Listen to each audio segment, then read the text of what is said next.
But at this time, I'd like to call on the candidates, starting with the incumbent slate, to introduce yourselves, and then after that, new slate, new 222 introduction. Hello, I'm Spencer Hogue. I'm the current principal officer of the local, the secretary treasurer, and I am running for re-election. Thank you. Good afternoon, fellow Teamsters. I am Britt Miller, president currently of Local 222, and I'm running for president of Local 222. My name is Carlos Vasquez. I'm vice president currently. I serve as vice president, and I am a shop steward at UPS. Worked there for 31 years. Thank you. My name is Taylor Malangahu. I'm running for secretary treasurer of our local union. My name is Billy Joe Best. I'm running for president for the new 222. I'm also a shop steward at ABF. My name is John Stuffelbeam. I'm running for VP on the new 222 slate. Current feeder driver at UPS and 25 years at UPS. All right, thank you, guys. So at this point, we're going to do a coin flip. I'm going to let the incumbent call it in the air, heads or tails, and then at that point, whoever wins this flip will have the chance to either start or defer to the other place to start the debate. And then I'll give us our topics and our Kick or receive. Yeah, kick or receive. Okay. So Spencer, you'd like to call this? Carlos will call. Carlos, ready? Heads. It is tails. Tails. So, new 2-2. Would you guys like to start, or would you like the other slate to start? We'll let the other slate start. Okay. So at this point, we're going to have an opening statement from the slate, starting with the strength and experience slate, and this will be one person per party. So you guys can choose who starts with this opening statement. And this will be a time limit of 4 minutes.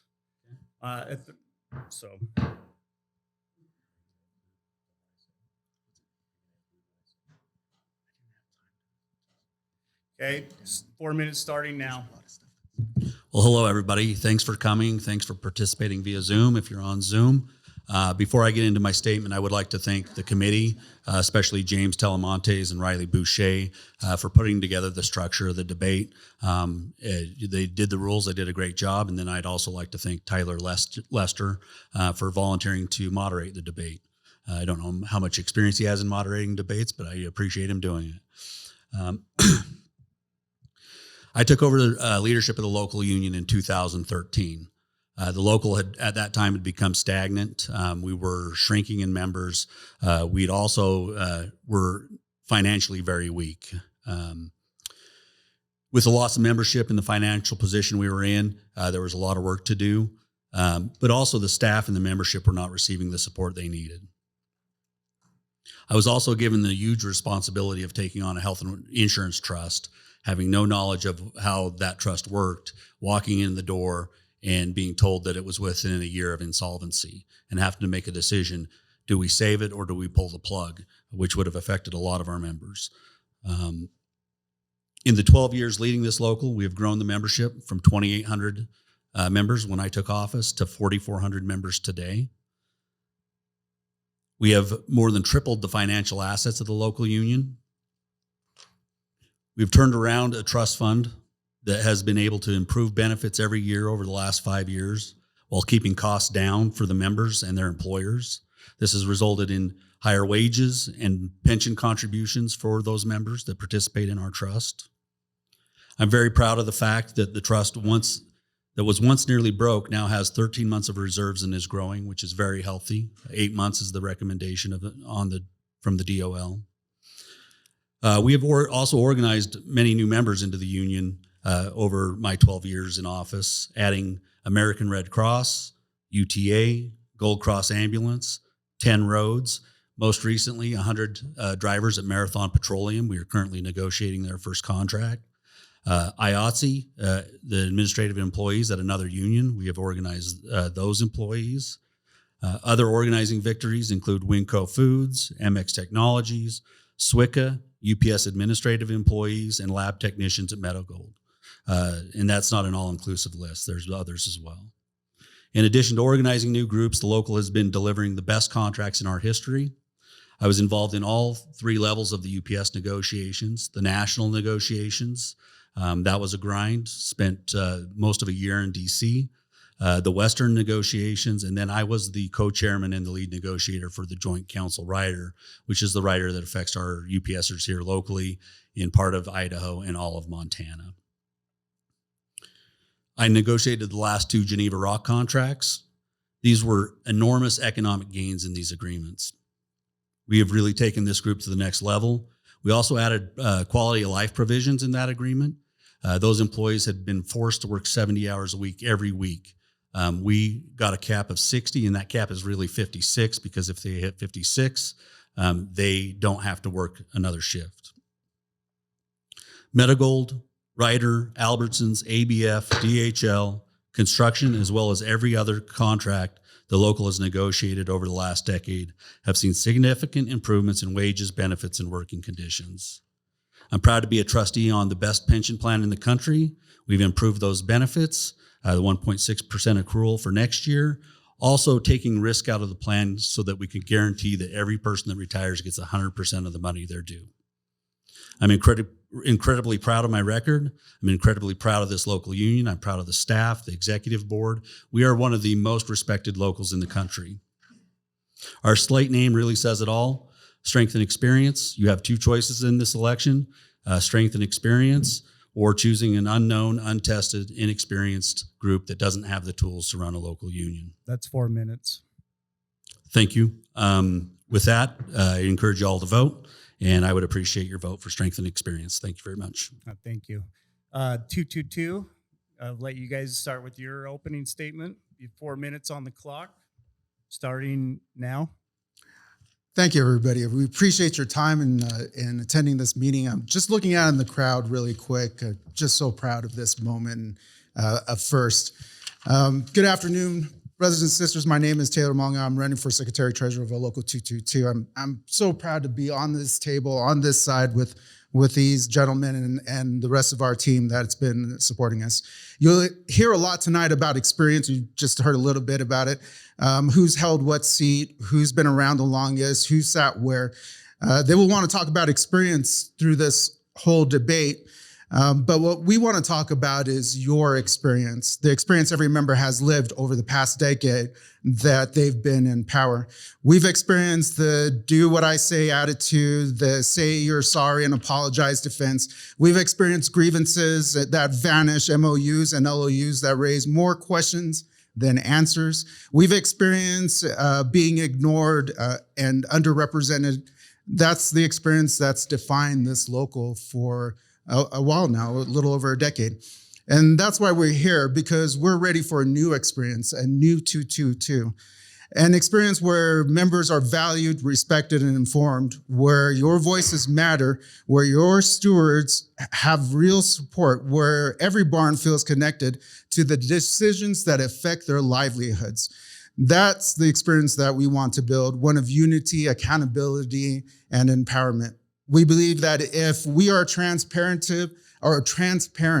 and informative, our member participation will grow in our general membership meetings and other craft meetings.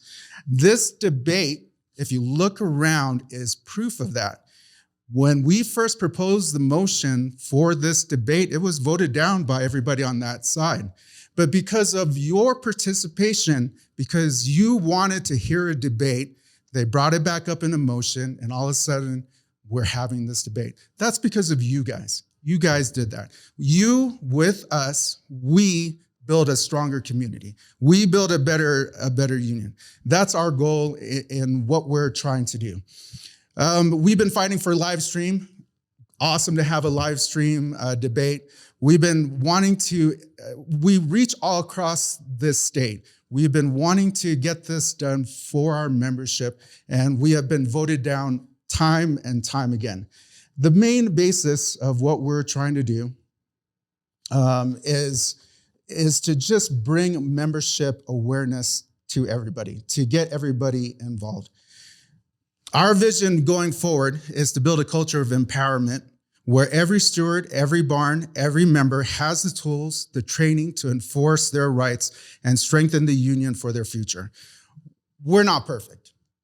None of us are. We're human. And sometimes we make mistakes. And the difference is we own them. We learn from them and fix them. The other side treats mistakes like secrets to bury. We treat them like lessons to learn and to build upon. If elected, we will enforce the contract, no exceptions. We will set up multiple stewards training through the year. We'll talk about that a little bit more in the future. Open our books to responsible review and establish a transparent grievance tracking system so every member can see progress and outcome. We will work with the international to ensure a smooth transition and full training for officers. That's the standard practice. That's part of our plan. This isn't about politics. It's about power in the workplace. It's about your rights making the union work for you again. That's why we're here, and that's why the new 22 stands for you. Thank you. Thanks, Taylor. At this point in our debate, we're going to have the election committees come up with 6 questions. We'd ask that each slate, since the strength and experience slate started, you guys will start this one. We're alternating. One person from each. You guys can choose amongst yourselves of who's going to answer the question at the time given. We also will have a time limit on this of 3 minutes. So I'll ask a question. If you guys have any, if you want me to reread it or whatever, we can do that too. But, all right, this will go to the new 2-2. And then it will go to the strength experience first. Question 1 will be, do you believe open criticism from members makes our union stronger or undermines unity? If you believe it strengthens us, how will your slate commit to fostering an environment where members can speak up without fear? So, new 2-2, you guys would be the first to answer this. You'll have 3 minutes. Let me start this timer. Hold on.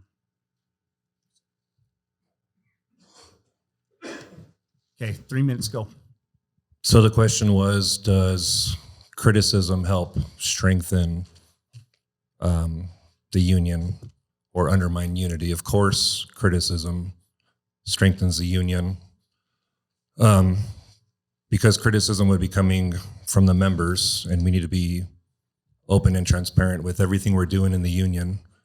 And part of our commitments are transparency and accountability. So not only will it be open to criticism, we will actually educate members on how to hold us accountable. And with things like a grievance tracker app, if we are not following through with your grievances, hold us accountable and critique us. We also promise to raise the bar on charging members for asking difficult questions or simply pushing back against our union and trying to make things better and educating and empowering all the members. I yield my time. Okay, that's good. All right. At this point, the strength and experience, would you like to answer? You want me to reread the question? Go ahead and read the question. Okay. Do you believe open criticism from members makes our union stronger or undermines unity? If you believe it strengthens us, how will your slate commit to fostering an environment where members can speak up without fear? Thank you. So I absolutely believe that criticism from the members is essential. And I'm not afraid of criticism from my members at any point. The conversations are hard. I level with my members when they're in the wrong and give them a very straightforward assessment of their situation. And I expect the same from myself. From the members. When we were negotiating the 2021 Geneva contract, we started about 6 months early. During COVID, it was Sunday morning church. Every Sunday we were doing our organizing and our steward meetings on what we were going to put together. We would go over what wasn't working, what hasn't worked, and what we were going to do about that. In this process, we had a number of Geneva members who were very stuck on the fact that they didn't feel that we had listened to them in the last election, and that had disadvantaged them in their contract negotiations.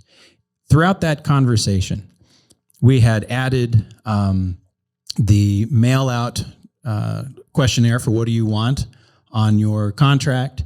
We had started 6 months earlier. We had all stewards involved across all trades. These are all things that came from their suggestions and criticisms on us not listening to them before.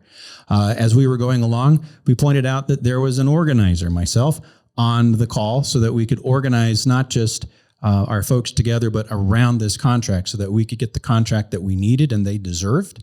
And at the end of that whole process, where we actually ended up walking out during negotiations one night because the owner just said something completely stupid. And we had a bunch of TAs waiting for us at 7:45 a.m. the next morning before we even came in. At the end of all of this, one of our loudest critics was brought on board for trustee. That's Franklin Aragondi.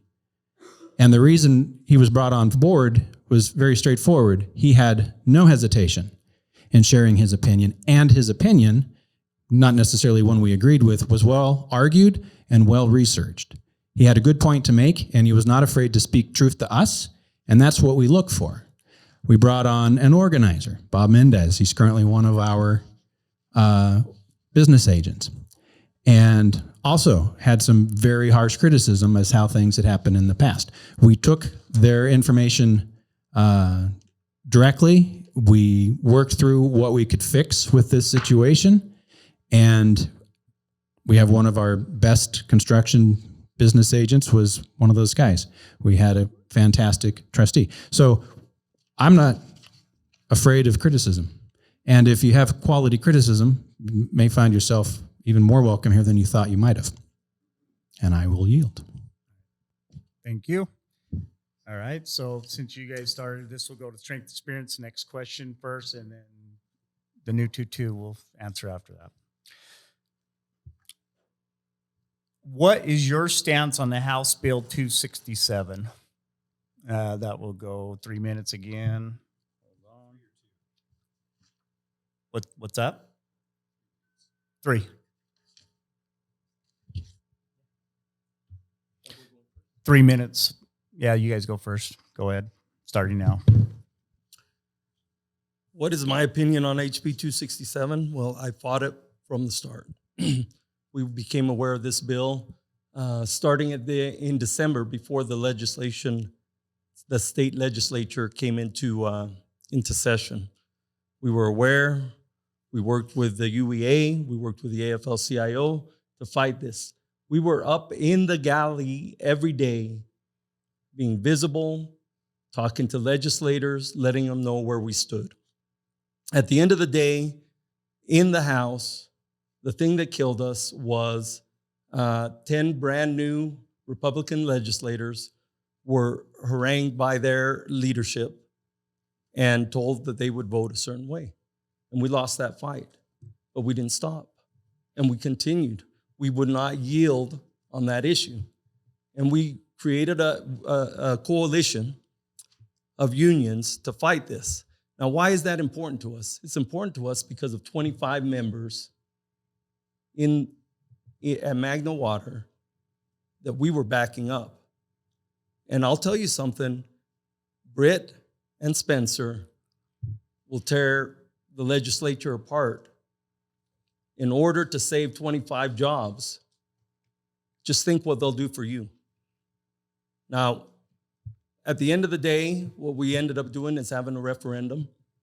To sponsor that referendum, it was my great privilege to be a signer on that. A lot of time, a lot of volunteer time of my own. The union, our local, put in a lot of money into that effort, and we would gladly do it again. The point is, we do not back down from those fights. HB 267 was a clear threat, an existential threat to unions across the state, and we stepped up. We stepped up when we didn't have to. Now, I saw supporters of the new 222 walk right by and not sign the petition. In fact, yell that it was a waste of time, tell us that we were wrong. But we don't stop because members criticize us without knowing what they're talking about.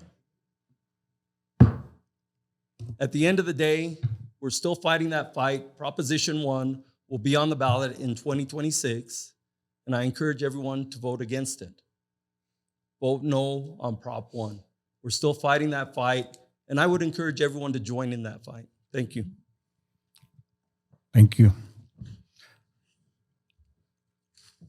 At this time, you guys get your chance. What is your stance on the House Bill 267? We believe in Proposition 1. We believe that it should be voted through. We believe that union rights should be protected. HB 267. No. Can you hear me? Forgive me. Can you hear me? Yes. When Mr. Carlos is talking about the 267 for Prop 1, a lot of the membership at this local didn't even know about 267. And at the last 6 months, we've been hearing about the Prop 1 now. And some of us are just now finding out about Prop 267. You're absolutely right. You need to vote against that. We do not want that.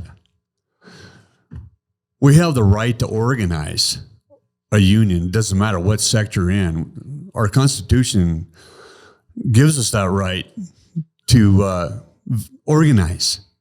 And if we don't have the right to organize, we've got no more union. So absolutely, we need to vote no for Prop 1.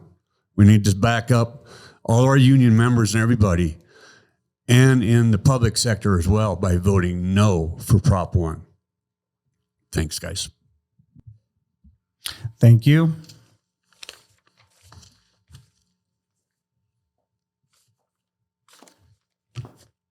All right, we'll start with the new 222. Second question for you guys will be, Local 222 has over 4,000 members, but membership involvement is extremely low. In your view, is that due to member apathy or a failure of leadership to engage them? And regardless of who's to blame, what commitments will your slate take to rebuild participation and trust? And timer starts now. It's always on the leadership, right? It's never on members. If there is member apathy, it's on us. I like having live stream. I just misspoke and put myself out there. It's fine. It's part of being a part of a union. It's part of having criticism. Like they just talked about being criticized. I'm going to get criticized for it. I'm good with it.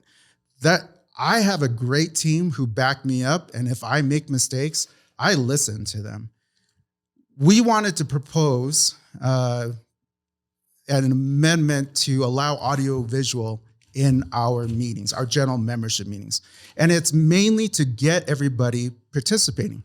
We have people who are working right now, and Teamster workers right now, who can't attend this meeting, who are joining us live stream. We have several times general membership meetings where people want to attend and they can't, whether they live out of this county, on the outskirts of this state. We want everybody to participate. We proposed an amendment here and they voted it down to allow audio visual in our general membership meeting. It was something that was done during COVID. We believe it should be continued. We believe that the more members come in and see who we are, you get to know us. You get to know who I am. You just got to meet me and Billy Joe here, and who we are. It's important. You know, that's why we do this. That's why we've been fighting. That's why we proposed this amendment. I do not understand why they voted against it. We want membership to take part. Apathy falls on leadership, always on leadership. And I will take responsibility, like I will take responsibility of that misspoke.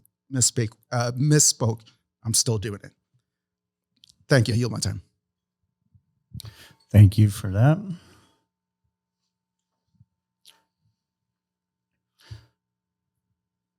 All right, I'll ask the same question to the Strength and Experience slate. Local 222 has over 4,000 members, but the membership involvement is extremely low. In your view, is it due to member apathy or failure of leadership to engage them? And regardless of who's to blame, what commitments will your slate take to rebuild participation and trust? Go ahead. I agree partially with the other slate. It's more of a shared responsibility. I think we see it in society in general. People that are happy may be apathetic and not vote in an election. They may not participate in their meetings because they don't have any issues, so they choose not to participate. I wouldn't say it's always on leadership. I would say it's a shared responsibility. As far as the live streaming of meetings, we didn't vote that down. The membership voted that down. They keep saying we voted things down. We have one vote each, just like all of the members that come to those meetings. I'm very proud of the fact that participation in our meetings is higher than it has been historically. It is still not enough. Participation in our craft meetings, I will tell you, Geneva Rock, we have a proposal meeting or we have a allocation meeting, and they will get 200 people in this room. And most of that is through word of mouth, even though we do try and we do advertise everything through our app. We do communicate with the members and try and get them here. I do find it interesting, though, that people who have been very apathetic say it falls all on leadership and they want to run this local union. I will tell you, I won't ask the direct questions, but I'll let them think about it, and maybe it'll get asked from the audience here. But I would ask them, how many meetings have they been to? Why don't they know about House Bill 267 when we've advertised it over and over on our app to get people out? They didn't show up at the Capitol when we were up there. Carlos was up there every day for a month. They were never there. Never. Ask them about how many general memberships they came to before this year. And ask them why it is only every 3 years that we see their faces. Ask them that question. That is apathetic leadership. If you only show up during an election cycle and then you claim to be misinformed because you didn't hear about House Bill 267, that's on you. That's why I say it's a shared responsibility. It's not just my fault that we inform them of these issues and they don't show up. I yield. Thank you.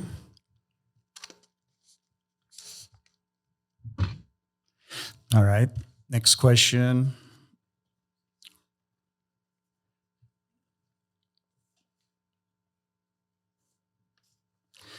All right. What is your plan to identify, mentor, and prepare new members to become skilled leaders, organizers, and negotiators for the future? That'd be your guys' slate first. Excellent. And that's a great question.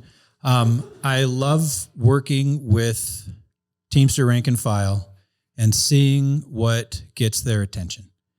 When you have the opportunity to represent somebody who's in trouble, or maybe the company refuses to follow the contract, and you show them that we can stare them down, we can get the change, we can get supervisor working grievances paid, we can get runaround grievances paid, whatever's going on, that piques their interest. When you see that response from workers, you start giving them tasks. You start talking to them. The recruitment and training for the entry-level volunteer positions of shop steward, if you have a business agent who's present, a lot of the times we have a short list of folks that we are really hoping sign up, and sometimes they don't. But once you start identifying people who've got that spark, you give them little tests, and they go out, and you don't tell them how to do stuff. You tell them this is what needs to be done. And then they go out and they do it. And then they come back and like, I got it done. And you talk about how'd you get it done? And that's an awesome idea. It never would have occurred to me. And then you send them out on another task. Maybe they don't get it done and they come back like, I totally failed. They said, well, what did you do? And we go through the steps. I say, you didn't fail. You just learned that that's not going to work here. But try that on this next time you see it. Now, what are we going to do about this situation? Learning to be a union representative is learning to try all of the different doors until you find the one that's going to open for you. And when I am recruiting, and I have recruited a fair number of people in this room, when I am recruiting, I'm telling people no. They're coming to me for something. I'm like, yeah, no, sorry. We're not doing that. And then they go off and they go and fix it anyway. I'm like, that's what I need to see. They are being tested. Every conversation between union people, be it the president and DFA worker on the strike line, be it the moderator and somebody who won't stop clapping, every conversation, every interaction, it's actually a test. What are you going to do with this? How are we going to come away from this? And it's every time. I can't train certain attributes, certain personality traits. I have to identify them in people. And then I can train what we're going to use those strengths for. And so it is a very arduous, slow, very intentional relationship when you recognize that somebody maybe has the chops for this and the skin thick enough to do it, and you got to move them through. Now, there's a larger population out there that wants to be involved. That's a bit trickier. And getting engagement from members, getting them to show up, getting them to come out and vote, getting them to come out and strike and walk the picket line, that's the next level that we play. Thank you. It's a question to the new slate, new 222. What is your plan to identify, mentor, and prepare new members to become skilled leaders, organizers, and negotiators for the future? Go ahead. We have discussed the formation of a futures committee where any and all members that want to be involved could learn skills, and it would be officer training, business agent training, shop steward training, maybe some mentorship training, communication skills on how to, because I think kind of to Britt's point, he can't really stand in front of the parking lot of every barn and scream and get the word out to every single member. So that's where building those strong communication networks through each barn, from the top down and from the bottom up between members and officers. This futures committee would hopefully one day train, if we get elected, would train and empower our successors. And we could continue to get this hall better and better and better and open up the information from this hall. I did just hear about Proposition 1. And I asked members participating, how many of you have also heard about that? Simply putting something on an app is not great communication.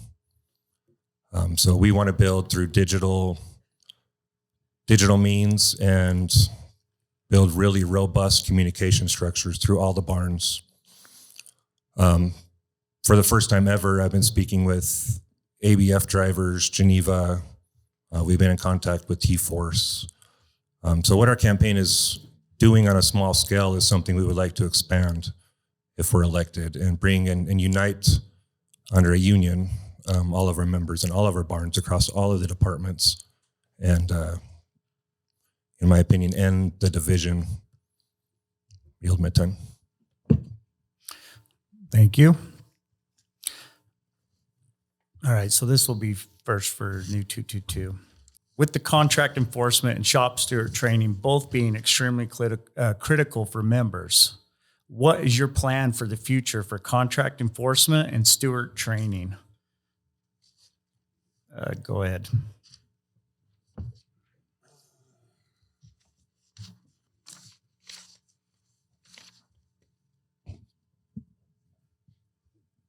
We need to train our shop stewards and our business agents to understand the contract language And by doing that, the business agents and the shop stewards need to be in communication all the time when they're discussing grievances.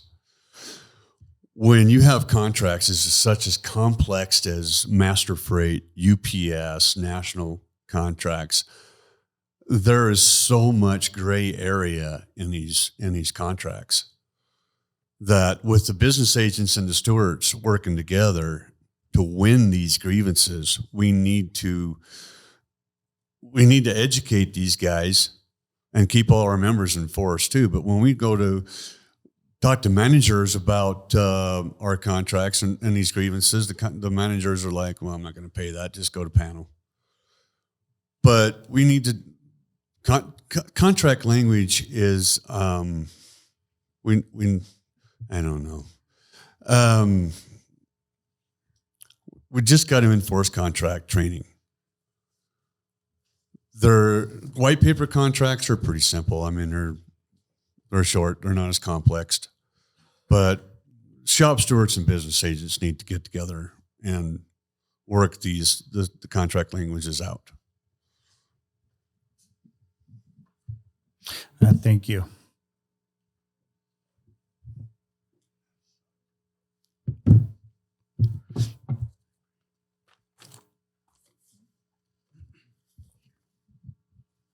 Hold on one second. All right. So strength and experience with contract enforcement and shop steward training both being extremely critical for members. What is your plan for the future contract enforcement and steward training? Go ahead. Well, it's going to look like an enhanced version of the current plan. These are great ideas, right? We need to make sure that our business agents are in communications with stewards. We need to make sure that everybody's getting the training that they need. But we also need, not only for stewards, business agents, and members, we need membership to step up, right? There's a perfect example that at the last general membership meeting and the last executive board meeting, a proposal was submitted to the executive board and then to the general meeting for review from one of our members in the room, Brother Scott Pontillo, saying, I want to help put together a training program for the other members in this local. And he handed me I don't know when he sleeps. He handed me a thick packet of papers of the breakdown of what he wants to see done. And I have absolutely no doubt in my mind that it will be seen done. I'm not going to step in front of him. That's what needs to happen. And what are we doing currently with steward training? I mean, I've got a steward in the back. I had like 9 phone calls in the morning during COVID, and I'm trying to explain how I approach these things. That's works for some folks, doesn't work for others. I've got a steward sitting 2/3 up front who comes in and watches me fix and take care of grievances every time I show up in the barn. I will come in here a little bit before 8. There's a group of stewards with another UPS business agent sitting in the conference room, and they've been there for an hour and a half. We are doing the training now because it is absolutely imperative. I cannot do my job without a good shop steward. Shop stewards can't get their jobs done without good business agents, and that's our job.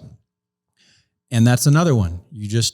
It's trial and error. Because the way that I behave as a business agent is different than how my other business agents behave. And depending on what we need out of a situation, you've got to pick your strengths and acknowledge your weaknesses. And so again, it goes back to the same thing with member engagement. It's very intimate. I have to know what you have to offer and how you want to offer it, because I'm going to argue a different way than Jeff Steffen is going to argue. And all we have to do is get them facing the right direction and make sure that they've got the support, because the training really isn't, here's what you do. The training is like, all right, what happened today? Tell me what, okay, yeah, that was a mess. Here's what I would do differently. Here's a couple of things I've tried. What else have you learned? That's how it happens. One-on-one over the course, it's mentoring, and it's very time consuming. It's a hell of a lot of fun, but we will enhance that with Brother Pontillo's membership driven education system. Thank you. Thank you, Britt. All right. Well, that's going to conclude that section of our debate. And at this point, we're going to move to a topic selection, I guess both slates has created topics, and we want to hear from each candidate on the slates in these topics. Because of the coin flip, the strength experience will start the topic to the new 2-2. And that will also be on a time frame of 4 minutes per topic. Yeah, go ahead and you guys start first. The first topic, and it's kind of one that in the labor movement is really the core to our success, and that is organizing new members into an organization. We currently have industries that are dwindling because of technology. We have to organize new members from different industries. It's one of the proudest things about being a Teamster for me is the fact that we are truly an A to Z union. We represent workers in every single industry, in every economic sector of our country. We have members. Organizing's hard. We're very fortunate. I think it's been 4 years since we hired a full-time organizer. Before that, all the organizing fell on me. And I will tell you, I didn't have time to do that. But we would put boots on the ground when we had to. We got to the point financially where we could justify a full-time organizer, and that has paid huge dividends. It is more effective to have somebody that their sole focus is bringing in new members to the union. And we really are still riding the crest of the wave of popularity in this country. If you see the polls, 60 to 80%, depending on the polls, of American workers believe unions are the way to a better life. We have to access them. We have to talk to them where they work. We have to use the members we already have to organize new members, because the most effective person knocking on a door is one of our union members, not the organizer himself. It's one of our union members. Also, the public sector. We talked a little bit about the anti-union bill that we are still fighting. We have to expand public sector unions in this state. They have been under attack for years. Their benefits have been slashed. These are public servants. And I don't know why it's become acceptable in this country to treat our public servants so poorly. Many of them have taken jobs with lower wages because of the quality of benefits. Well, then what does our conservative legislature do? Slashes their benefits. So now not only are they making less than a living wage in many of these jobs, I know, for instance, I know they got a raise, but last year at this time, the snowplow drivers for Salt Lake City were making $15 an hour. And at the same time, they are having their benefits attacked by their leadership because they think they're overpaid, they're lazy, they don't really serve a purpose. But every one of those people is important. We as a union, even though it's not our traditional sector, we have to organize in the public sector as well. There's thousands of workers in this state that we could organize in the public sector. There are hundreds of thousands of workers we could organize in the private sector, but that takes everybody. And so Josh has great contacts with a lot of members that have volunteered to organize, and we will use them when we need them. But we've got big campaigns. We've got Costco. We've still got some American Red Cross employees that we can organize.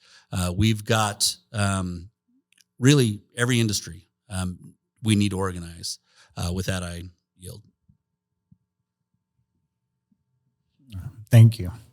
All right, new 2-2, your topic. I would like to, again, just kind of hammer home on the topic of member involvement and empowerment, pulling the lid and opening the gates to this union for its members. Organizing is great and very important, but once you get a group of workers to sign into a union, now what? Is our job done there? UPS the union just organized dispatchers in the feeder department.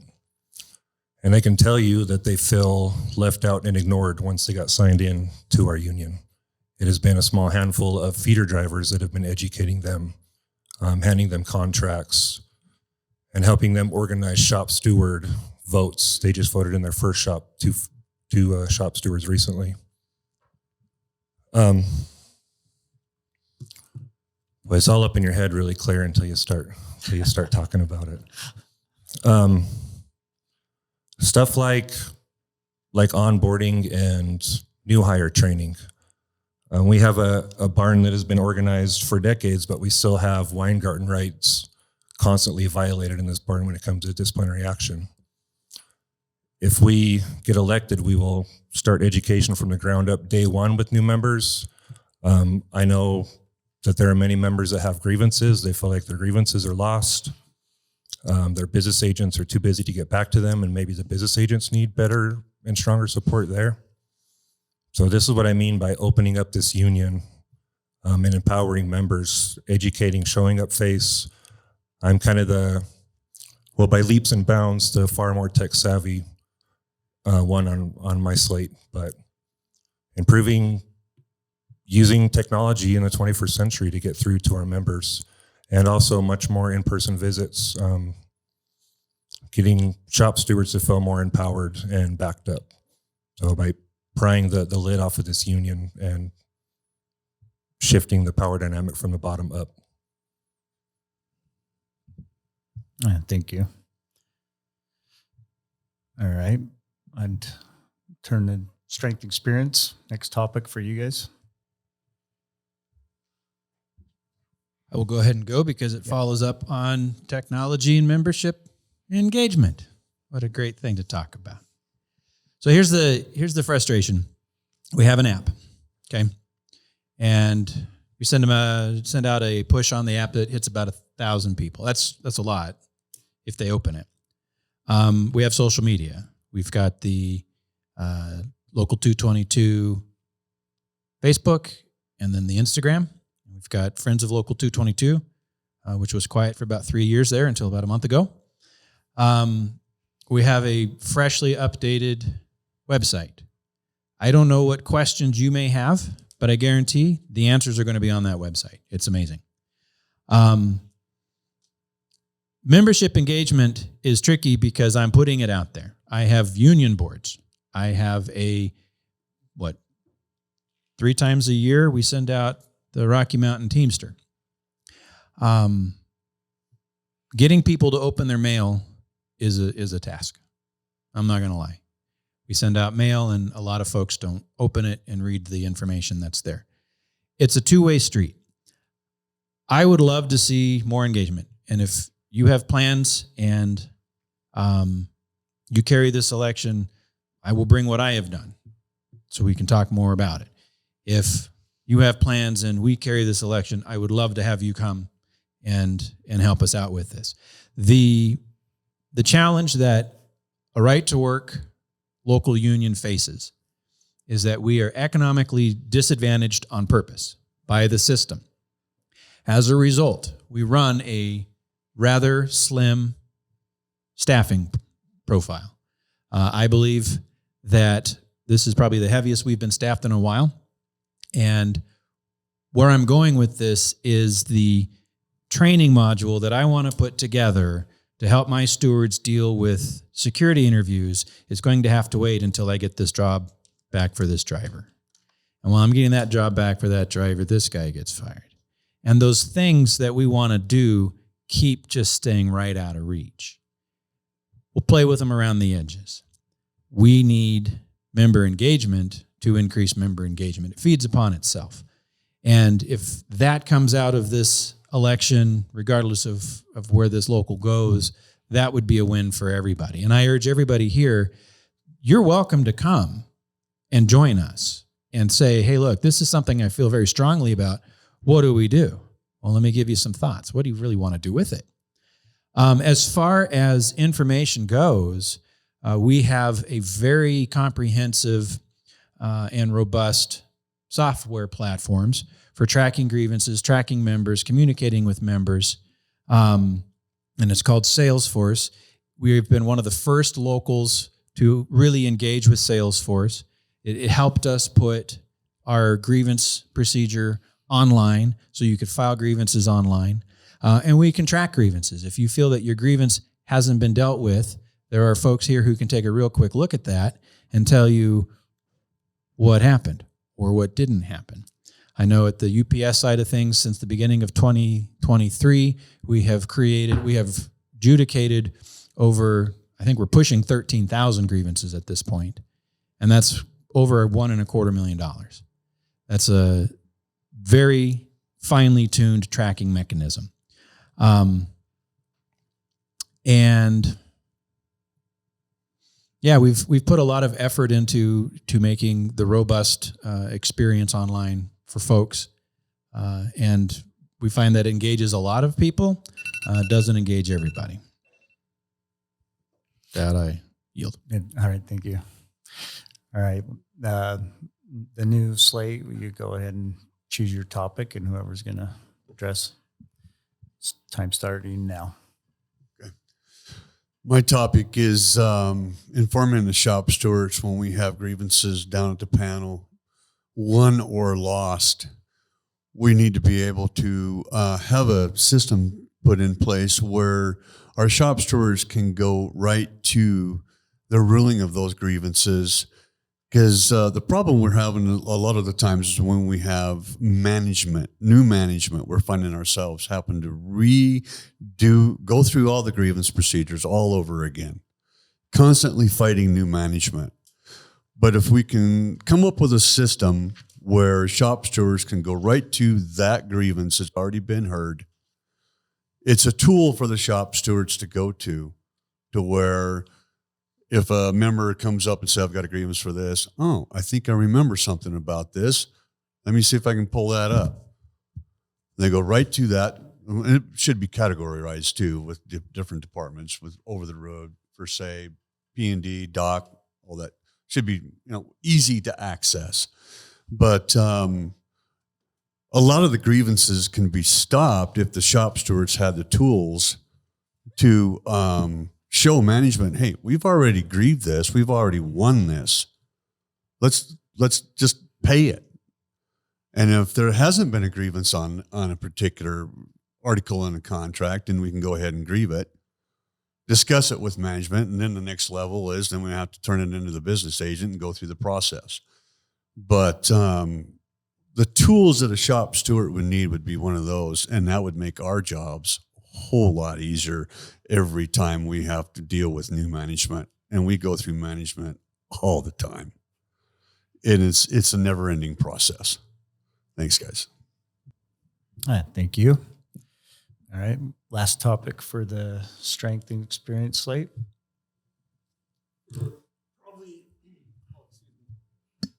Probably the last 25 years or so, I've been involved in Utah politics in one aspect or another, and it's always come back to my involvement in Local 222. I've received support over the years from the leadership of 222, but no more. It's never been better than under the leadership of Spencer Hogue and Britt Miller. The fact of the matter is, this morning I was at a breakfast with one of our shop stewards and a business agent, a political breakfast. I had about, I think I was assigned about 3 minutes to speak, and I spoke for a good 15 minutes or so. And I love it. I love being involved in politics. But the reality is we're either at the table or we're on the table. That's the facts. And I see some members stepping up, and that's exactly what I'm looking for. One of the biggest complaints I've had over the years is we don't support enough Republicans. My response is, bring me some Republicans. I want to talk to the Republicans. Our number one goal here at Local 222 is to develop relationships that we can use throughout the years. We've been able to leverage relationships. I've known the House Minority Leader for 25 years. I have her cell number that she doesn't give to anyone else. She's got 3 phones, but I've had her phone number since, 2000, whatever. And the fact of the matter is we do have a few members stepping up. We have Scott Pontillo, who just started the Conservative Caucus, and I'm all for it. I will be there. I will be supporting them. This local will support the conservative caucus 100%. But the fact of the matter is we need leadership here at the local to always keep in mind that we need to be involved in the political sphere. The fact of the matter is I love it. I don't see it as a burden. In my free time, I would be hanging out with politicians, whether I'm here at Local 222 or not. But I am able to benefit Local 222 because of that, because I love it. And if you have the same passion, then talk to me. My phone number is 801-721-2921. Give me a call. Let's talk. I'm usually awake, 20 hours a day sometimes, sometimes a little bit less. Give me a call. We'll talk. And if you have a candidate you want to bring to the table and have us talk to them, I will do that. We will talk to them. We will endorse them. The only thing I care about is, are they going to support Local 222? That's the only thing I care about. And that's those are the goals I will continue to pursue. In March, we will have our precinct caucus meetings. I expect everyone here to be at your precinct caucus meeting. I expect every member to be at your precinct caucus meeting. And when it comes time to elect a delegate, I want your number one issue to be unions and Local 222. Thank you. Thanks, Carlos. At this point, Taylor, would you go ahead and choose your topic and start? I had a whole different idea for topic, but I think what we're all talking about here, that we separate ourselves is member engagement. It was something that came from Britt Miller. I wrote it down because it's really what fixes things. As Carlos talked about political, I completely agree. I hope that everybody right now is involved in their political process and has voted. Everybody talks about presidential election because it's out there, but it's your local elections that are going to affect you the most. And I definitely agree with that.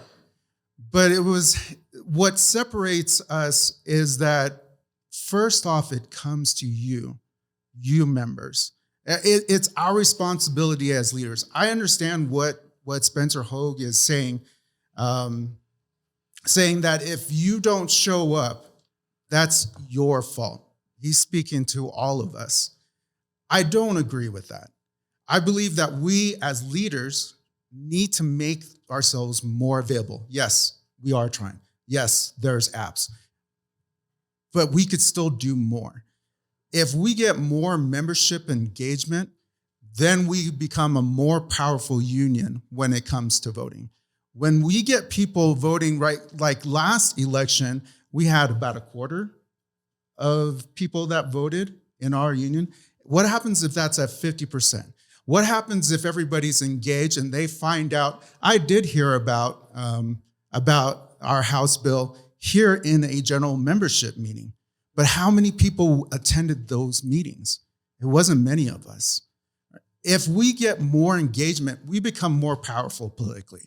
We get to reach out to these members like, hey, I've got a person that I put on this app, and if I get him to text it out, we will have 2,000 plus members who will vote for whatever it is you need.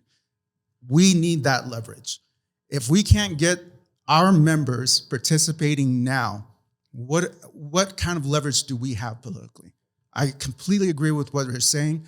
I just have a different idea of how it's going to get done.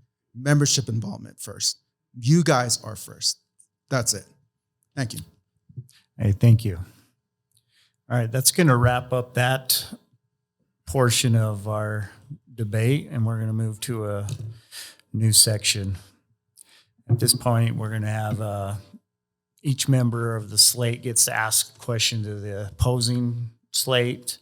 These questions, answers will be uninterrupted, 3-minute response. And the new 222 will be able to ask the first question to anyone on the other slate. Again, remember, uninterrupted, let them continue without interruption. So you guys go ahead and ask your first question. This question's from the other side. It probably applies to Spencer mostly, but in our Utah-Idaho welfare, we have, just help me understand, this is a question that I personally have, and I don't know if anybody else would know this, but we have 2 members from Montana who have no members involved in our Utah-Idaho welfare, but we don't have somebody like our 983. Why is it that Montana is involved or sit on that board? It's just a personal question. That was toward Spencer. Either, but I think Spencer, who sits on the board, is probably the best Okay, to I'll answer this. start your 3 minutes right now. So the Utah-Idaho Trust is set up of 4 trustees from the union, 4 trustees from the company, and then alternates if each side chooses to have those. There are members in Montana and Idaho that participate in our trust. It is called the Utah-Idaho Trust, but we have our Dairy Farmers of America members in Local 2 and Local 190 both participate in our health and welfare fund. That is why Montana has a seat at the table as well. That isn't a guaranteed seat at the table, but they have 1 trustee for the union. And then the employer trustees, we have no control over who selects those. And the employers selected 1 trustee from Metagold, but he covers all of Utah, Idaho, Montana, and other areas as well. So he actually is a high-level labor manager. As far as Local 983 not having a seat at the table, that's false. They do. LaWanda Ellsworth is an alternate on our trust. We treat our alternates on the union side the same as a voting member of the body. If we do not have consensus, we will meet and come to consensus. LaWanda Ellsworth is relatively new. She has not been to an in-person meeting yet, but she has participated via Zoom. The trustee from Montana is Jim Sumas. He's a very seasoned trustee. He's been on the Montana Teamsters Trust, which covers their UPSers in that area for several years. Thank you. All right. Yeah, you guys are, your question to the other slate.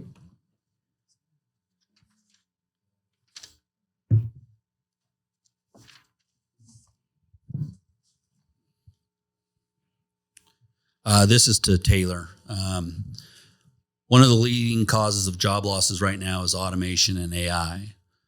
While the local is currently fighting automation, you have indicated publicly in one of your podcasts that you are building or planning an AI consulting firm. And I guess my question to you would be, how do you reconcile your job to protect jobs from AI and your plan to use AI, but then also, do you have the time to commit to being the principal officer of the union and running the local union and maintaining your side business?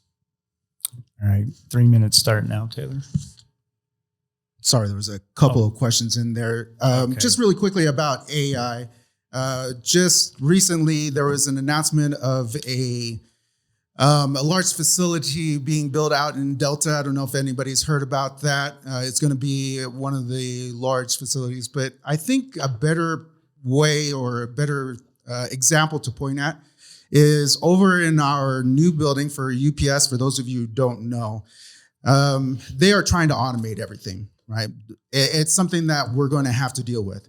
They're trying to advance technology and move us out, laborers out. What I have noticed, and I think we have seen it through the years, is technology does advance, but also moves jobs in a lateral way. And what I mean by that is we now have like an army of laborers, whether they are electricians or whether they are maintenance people who run 24/7 in that building. And so the labor has shifted. When we talk about what's going on in Delta, there is such a larger demand now for laborers because somebody's got to build these different buildings. I agree that, and I'm a truck driver.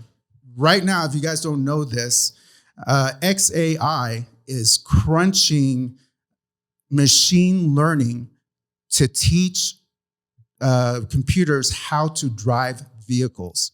That's going to put me out of a job. It's not too far off. It's happening right now. What do we do to fight that? There's several things that we can do. We can look at public safety. If you look at trains, they are on rails and they run themselves, and you could put them on computers, but yet there's failures along the way. We still need our union members who drive those trains. It still works. It still happens. It's going to be a difficult thing, but I am not against technology. I am for training our members to grow and learn and build new jobs for new Teamsters. You've said it yourself. We go from A to Z. It's just going to change the landscape and how it looks. Thank you. So, new 222, you guys go ahead and ask your question to your person. This question is for President Miller. What gave you the right, or frankly, or please explain your strategy in agreeing with the company to adopt a national methodology for our health and welfare retiree trust and going to a mileage per mile rates that seemingly or obviously doesn't coincide with our Utah feeder $1.25 equivalent? Please explain your strategy in doing that without involving any of the people affected.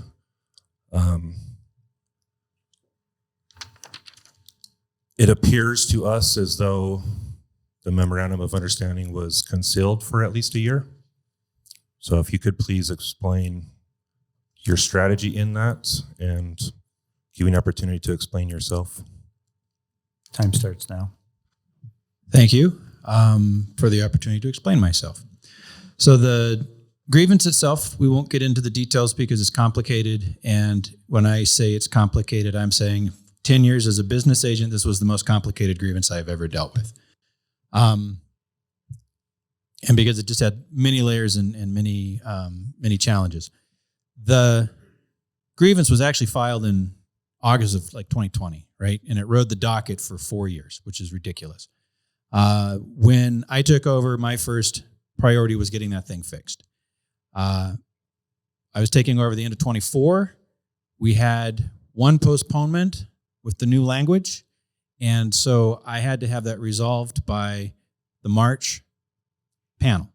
It got resolved in the March 2024 panel. There's two components to that resolution. The first one is what the grievance was asking for, which was an economic remedy, which we secured. And then the second part was that whatever subsequent program fills in and does the contribution calculations for that $1.25, whatever we choose going forward, it has to reflect the $1.25 per hour worked. Okay. Then there's an MOU where I agreed that we would use the national process method to calculate this. Now, the national method is turning miles driven into an hour. And we knew going into this that the miles driven that the company had been talking about for other uses, pensions, regular retirees, or regular health and welfare, we knew that that number was going to be hefty, than what we would like. All of those other trusts have caps on them. And ours was for all miles or all hours worked. So the conversation with the company was, we're going to use this, but we're going to adjust the equation. So the method is turning miles into hours. The equation is not one that we were comfortable with. That's where we got stuck. And from that point going forward, the MOU being concealed, for my experience, I had a conversation with one of the key players in that grievance. And if you watch the video podcast that you guys put up, he actually talks about there's this period of time from when it started, the mileage rate physically changes on the check. So that didn't go unnoticed. And then in September, when we had the grievance go to panel, in those conversations, I was asked directly, why did we choose this? And it's, the answer is because we've got, limited choices and we're going to work on it going forward. Well, who the hell chose this? And I said that I had chosen this. So I don't see any difference between whether an MOU exists or if I tell you that I've done something or, anything along those lines. The MOU, in my mind, is not a big deal because you knew the mileage got adjusted. Those who asked knew that I had agreed to it. When we met here on feeder meetings, there's not a meeting where I haven't talked about we're trying to get that fixed Your or time's up. at least replaced with something else. Thank you. There you go. All right. Be your guys' side to ask the other slate question.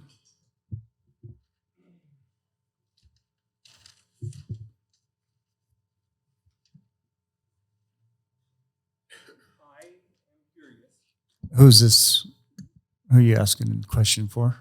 Let me ask Brother Best, if that's all right. I'm curious on your past experience as a political organizer or your slates. What's going to be your process for political organizing? What are your contacts? Where have you built up a rapport? And what has your involvement in politics been? Go ahead. Sorry, Carlos, what was that question? I couldn't even hardly hear you on your mic. Yeah, My question is, what is your political involvement? What connections do you have? What have you done in the political sphere? Go ahead. As you all well know, we don't have any political connections. We are a new slate. But we do have one of our members on our slate that is very well involved in political, keeps us informed, our recording secretary, Bryn Dayton. This would be more of an appropriate question for that gentleman.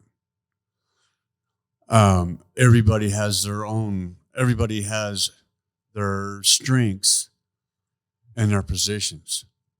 And where Bryn would, in the political sector, would be our strength for the political sector of what you're talking about. I am a shop steward. I'm familiar with that. I'm familiar with contract languages, but not the political sector.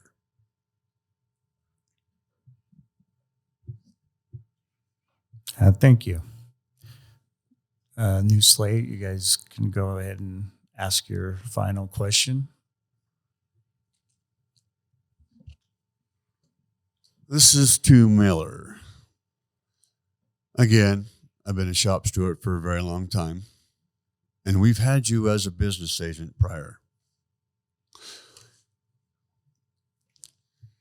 When we sit down and we work over grievances, and you take these grievances to the panels and all that, you go a totally different direction. You aren't listening to the shop stewards or your trustee. Why is it that when you go to panels, you're not following contract language? Time starts now. I'm not sure how to answer that. The panel system runs solely on contractual language. So if I take a case to panel, then I am going to go through the contract and I'm going to get the best language that applies and use the data and information and records that I can get to best advance our claims and our cause. If I go,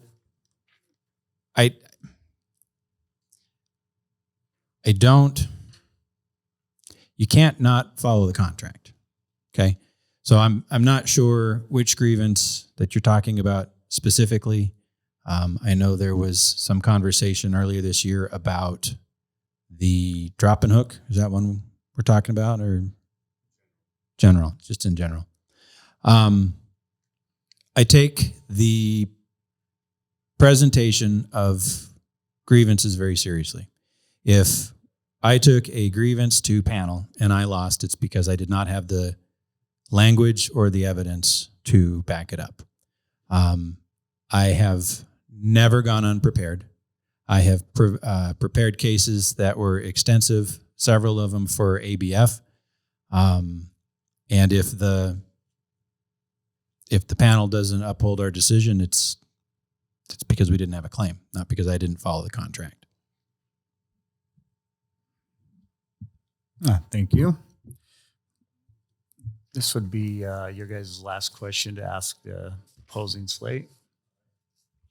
I will go ahead and ask this question. We've been talking about member engagement and what does it take? And I wanted to know, Taylor, you spoke most recently about it, but all three of you have raised this issue. So you guys can answer whomever wants. Okay. The last UPS contract, Local 222 and Joint Council 3 produced record-breaking, top-tier voting turnout with the part-time UPSers. I think we got the highest in the West, and we got a substantially recognizable high number throughout the country, compared to the rest of the country. This was through an outreach program that was directed by Jeff Steffen, who hears rumors that his job is being considered if you guys get elected. I am wondering if Local 222 turns out the highest number of part-time UPSers to vote for a contract, would you consider that a success or a failure as far as membership engagement goes, and why? Thank you. Which one of you will answer that? All right. Taylor's time starts now. Absolutely, it's a success. I mean, how can it not be? Our question has not been for these not simple, but for these very specific situations. It was contract talk, of course, but what happened after the contract? All of a sudden, everybody disappears. What happened to the constant reaching out? I mean, there was so much out there for the last contract talk, and then it all disappeared afterwards, right? Like, where is our member participation after that? Of course, and it's just like what Spencer says, like, okay, is it every 3 years that we show up? Well, maybe it's every 3 years that members reach out to us and say, hey, we're not being heard. Can you guys do something about this? The reason why I am sitting here in front of you right now is because a member said, I'm not being heard. And I said, all right, if you're not being heard, then you got to show me something. Come to a meeting with me, a general membership meeting with me. If you show up, I will run. And that's how it went down. That's how I am here again for I don't know how many times now, to stand in front of you, put myself out there. It's the everyday engagement that we keep talking about. I mean, like on that side, they keep talking about political stuff, outreach. I mean, nobody wants to know that I ran for mayor of Eagle Mountain City. Nobody wants to know that my uncle was a former prime minister of Tonga. What does that have to do with our members right now? It's that common, everyday, intimate relationship that we have. That's why I'm sitting here. That's why we're sitting here. That's why we're having this debate. Thank you. All right, thank you. Well, that will conclude that section of this debate. And our next section is going to be the open style debate. Each slate gets one person to pick for the open style debate. We're going to have a 7 minutes total for both sides. This is where you kind of can question and go back and forth. Again, let's keep it professional and not get too heated over this section. I guess I'll start the timer and you guys can just kind of debate back and forth. Starting now, 7 minutes. Really quickly, again, membership engagement. Several times we have been shouted down by Spencer Hogue in several meetings, and also by Carlos Vasquez. And when we're questioning whether we can say some things or we can do some things, and we're just basically bullied in our meetings. What do you have to say about those situations? In fact, one of those situations, we had to vote Carlos Vasquez out because he was being such a disruptive member of a craft meeting, and he was chairing it at that time. So as the president who chairs most meetings, I think what you guys leave out of the context when you tell this story is what the comments were, what the clear strategy on the floor was. And I don't think it's fair to engage provocatively with a chair, ask questions about whether or not people are physically safe, which is twisting the details of an earlier situation up. And the timing and the people involved who are closely associated with your slate during an election year makes the whole setup, in my opinion, as a chair, reek of just rote politics. We could meet, we could discuss issues of importance, but we're playing these games instead. And so when the assembled body overwhelmingly voted to remove the chair, that was, from the way where I was watching it, it appeared that that was the plan from the beginning. You come to a general membership meeting, we hold decorum. As long as you're within decorum, you get to speak. As long as we're following the rules, we get to speak. They're a little freer on craft meetings, but the level of conflict that is brought into those meetings is why those meetings turn out the way they do. And so I don't think that the bullying is acceptable on any side. I think everybody should have the opportunity to make their points. But I find in those feeder craft meetings, I find that very difficult, and especially that meeting. So I think if people would like to tone it down on both sides, remember the decorum, just come in here respectful is really what I'm after. And I don't think in a number of these situations, either side produced the respect that is required to keep this going. So that's my thoughts there. I'm curious because we hear some vague ideas on what folks want to do. What, and this is to the president, what candidate, what are your plans, BJ, as a president? What would you change? What would be different in this local with your presence?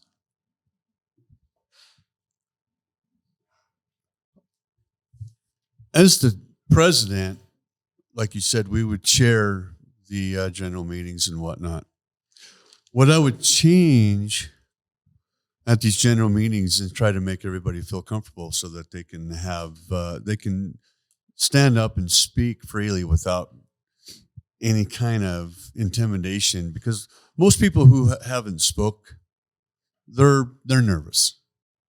And when we attend these general meetings and whatnot, we as chairs, Mr. Miller, we need to make it fun. To take that fearness away from the membership, so they can get up and feel like that they can speak and speak clearly. That's one of the biggest things I've seen in general meetings, is where members want to say something, but they're afraid to get up and say something or make a motion. And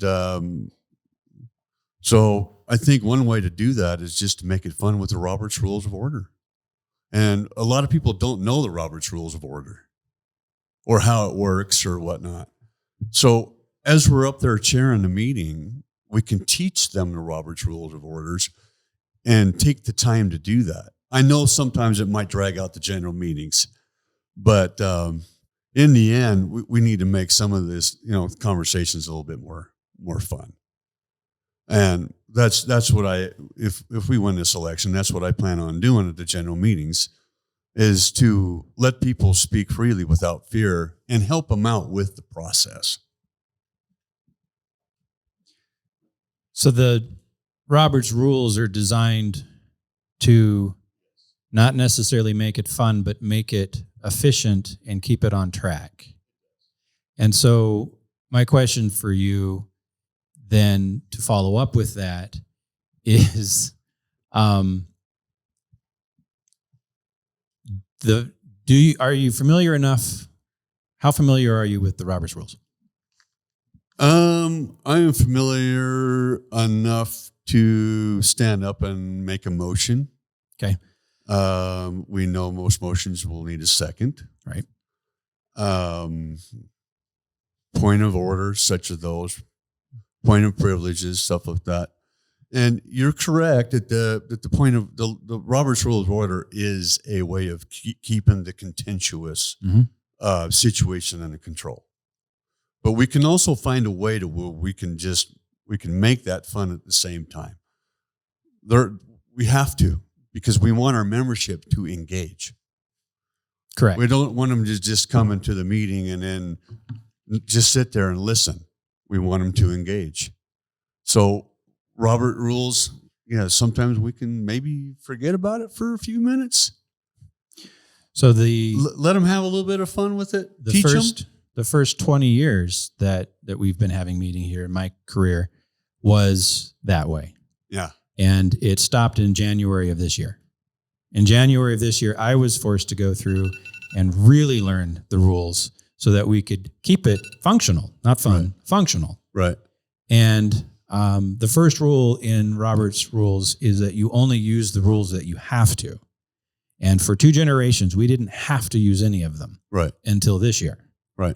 And I think most of us know who's behind most of that behavior. But a lot of you guys got help when you were trying to make motions and talk in the meeting. Yeah, okay, there we go. Okay, time's up. Thank you.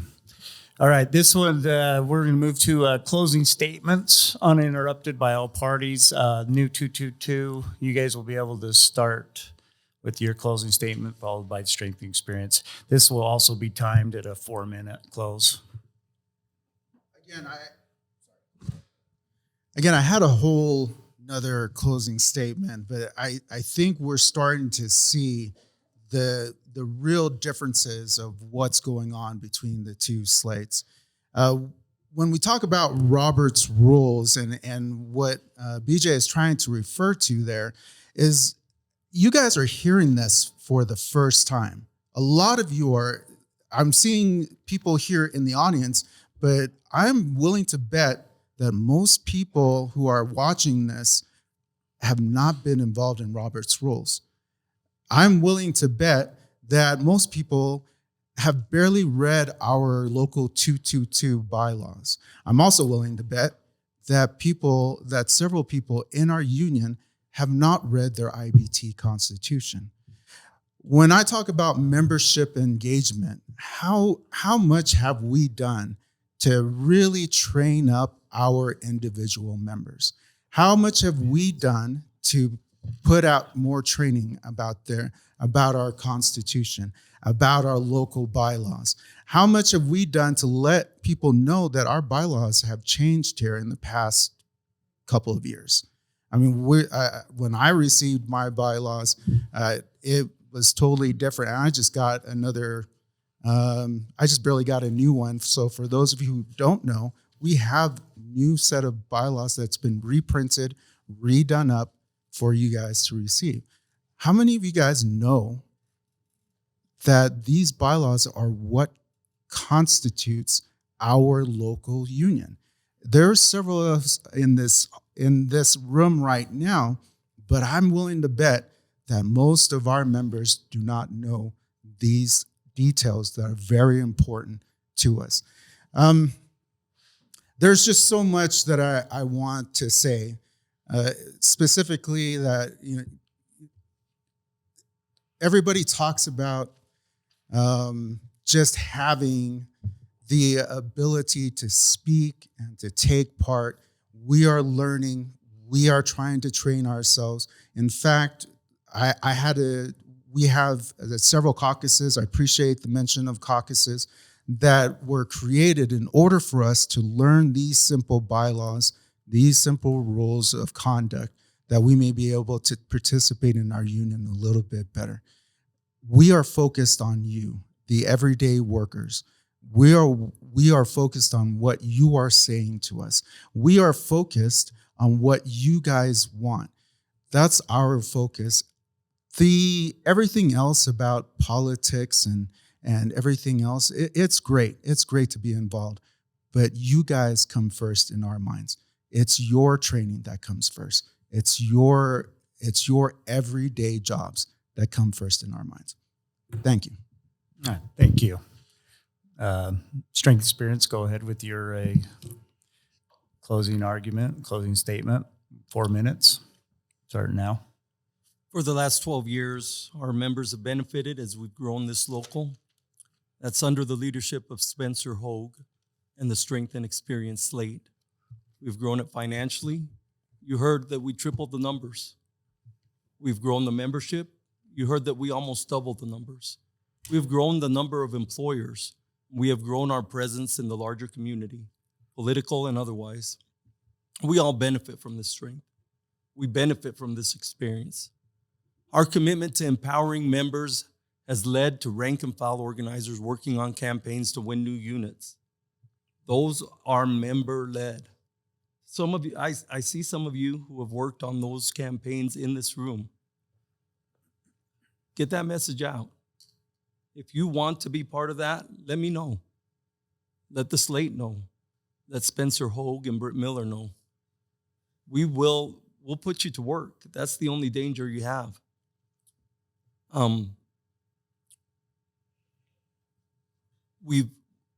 Our rank and file organizers have helped negotiate stronger contracts, push back against hostile legislation from our state government. I'm talking about HB 267. That was a member-led effort. Member-led with the local support. As our power and influence grows, so too does our need for more volunteers. We have a lot of room at our table. Come talk to me. Come talk to me after this meeting. Come talk to any one of us. Give me a call, 801-721-2921. Our success is recognized nationally. I've been in rooms. If you want to see a video of Sean O'Brien touting Spencer Hogue's success and his attributes, I'll give it to you. You'll be able to see it. He spoke to that effect at our stewards' dinner. Our success is recognized nationally. Even with the strong headwinds of right-to-work laws and anti-union legislation, Local 222 is thriving. The Strength and Experience team has delivered. You've heard about the contracts. You've heard about the new membership. You've heard about us growing financially. And we will continue to deliver the representation that our members deserve and expect. We will continue to help and defend you, your family, and your future. If you're undecided on how to vote, I recommend you reach out to the people around you who you trust. Talk to the people that are your stewards, that are your business agents, that you've known for 30 years. Talk to those people. Trust your experience with this local. Finally, I want to thank everyone for being here. I want to thank everyone for participating. I want to thank the moderator for his questions. I want to thank the other side for participating. I know it's not easy to get up here and put yourself out there, but it's important to make the right choice. This is where our local's future goes. I want to thank you again, and that's all I have to say. Thank you. Thank you, guys. The next part of this debate will be an open question debate to Zoom meeting or Zoom calls and the audience. But at this time, I'd like to take like a little break, let everybody take a little break and formulate their questions for the slate. All right, you guys, let's get this started. Let's have us take a seat.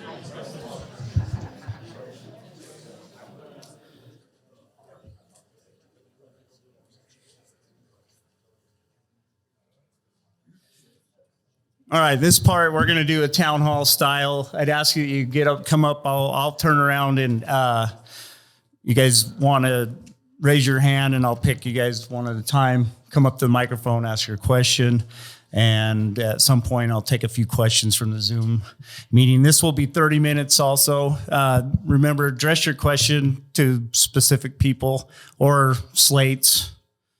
But yeah, so let's go ahead and start. Devin, come on.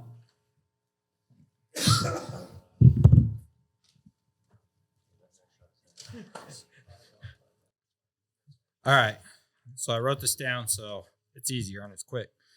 With the recent news of the Joint Council 42 and Chris Griswold and some of his executive board officers stepping down as a result of an ongoing investigation and the recent investigation by the IDO in our local, what does that look like for our membership in this local moving forward, and how does that affect us members to the strength and experience? So I do not know the details of Chris Griswold's local. The IDO is a body that is the independent disciplinary officers. When our union was corrupt at the national level, this was a result of that corruption. It's an odd structure, but we actually pay them. The union pays them to investigate internally, but they are a completely separate body. We have had a member from this local, and I won't say who it is, but he has said that he was the person that contacted them and made some broad-based claims of corruption. I will tell you, I've sent the IDO thousands of documents. It's insane the amount of information they've asked for, and they have not come back with one thing other than some clarifying issues. I am not worried about it. There is no corruption in this local. I will tell you right now, they will find nothing. Maybe a typo, maybe a mistake, but there is no corruption in this local. All right. That was the gist of my question too. I've been seeing lots of stuff on Facebook. Over the last two elections, I've seen lots of accusations of financial misconduct, and I haven't seen any evidence, or nobody's actually presented evidence that there is any. Do you guys have any evidence of financial misconduct? Yeah, the new slate. Yeah.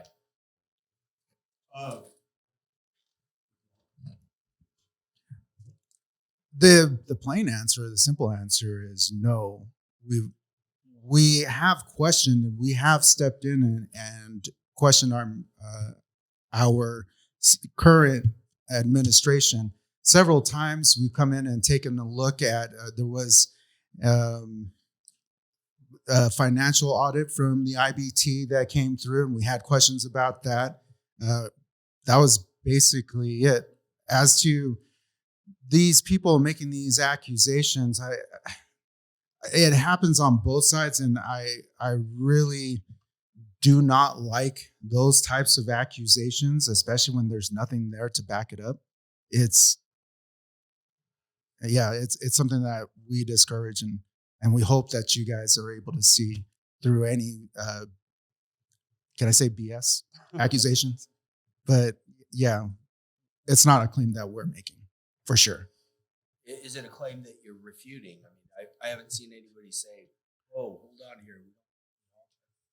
It seems to be allowed. Yeah, like we can't like what members believe and what they feel and what they put out there. I mean, we leave it to members to do. I mean, obviously, if they're associated with us, we'll say something to them, but at the most, like we have to allow people to be people. I mean, well, one of my best buddies over there, Scott. You know, you guys see him. Scott's Scott. Like, let Scott be Scott. If you dislike him, you dislike him. If you agree with him, you agree with him. And it happens on both sides. Like, we don't discourage people from being who they are. Obviously, we'd like for them to be on top of things and know what they're talking about when they do those things. But people are people, and we accept everybody as they are.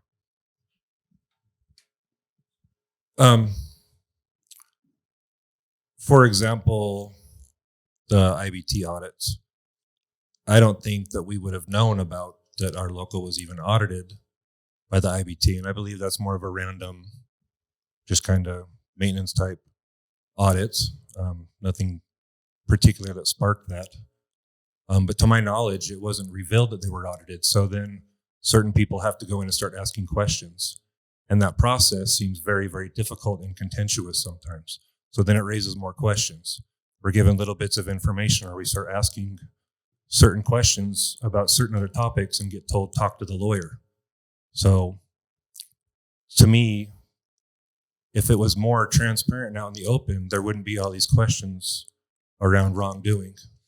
In my opinion, members or certain members that have really got involved have been asking and asking and asking and asking with very little answers. And I don't know why the IDO investigation started. I don't know if you can simply make a phone call and say, hey, my union's corrupt. You need to investigate them for a year to a year and a half. But if that's the case, that's the case. But to me, it's, if you get audited by the IBT, you tell everybody about it, and then you show them the results.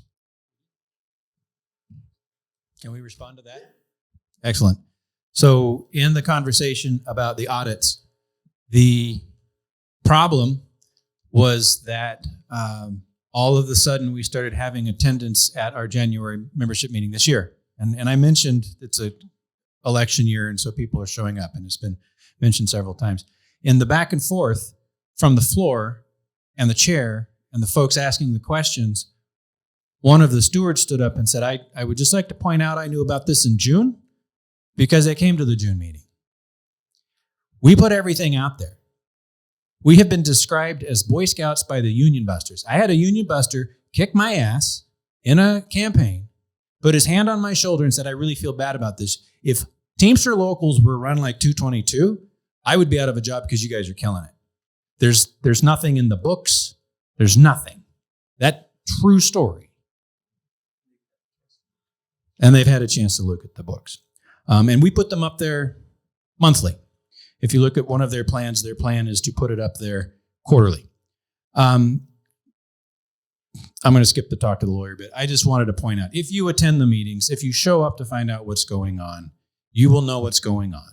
And if there's a problem, you'll know about it as soon as we know about it, because we're all in this together. And I don't succeed if this place fails. I don't succeed if you guys fail. I succeed if you succeed. And come to the meetings and know about it when it's going on. Thank you.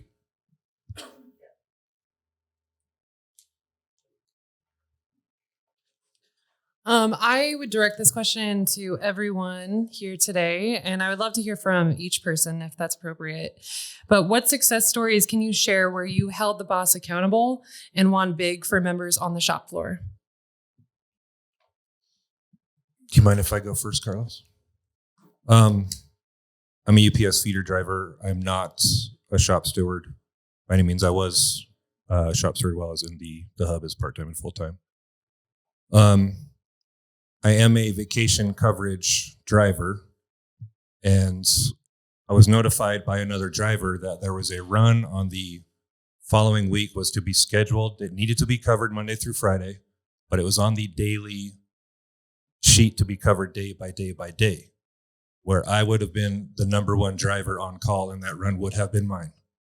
Instead, I called dispatch and said, if this needs to be covered all week, this work for my feeder drivers is a 6 a.m. mountain home run, one of our premium runs.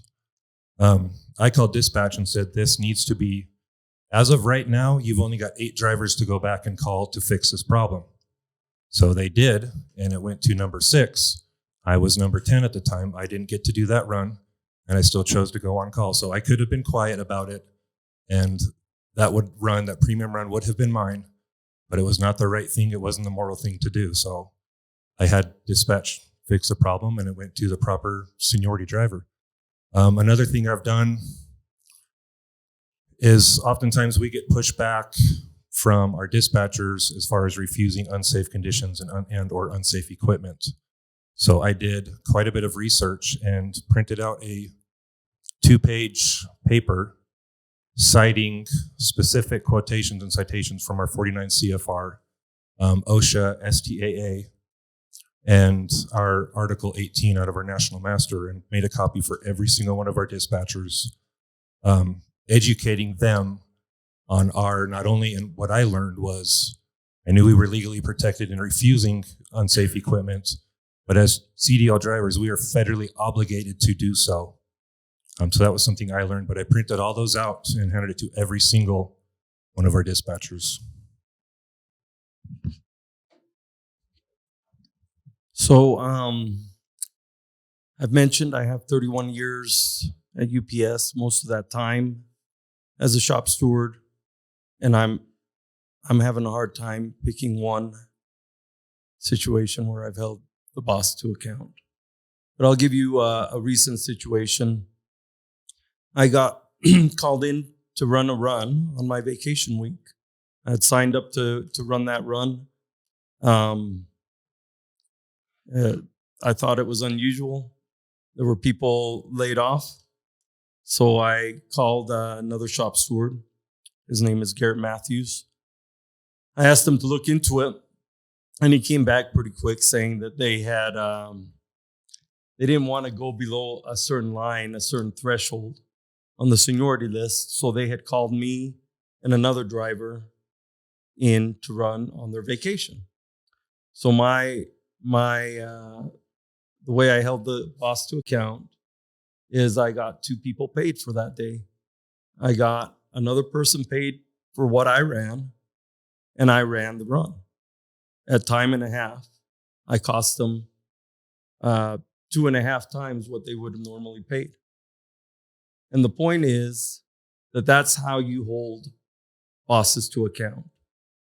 I congratulate my opponent on being able to educate the boss. That's great.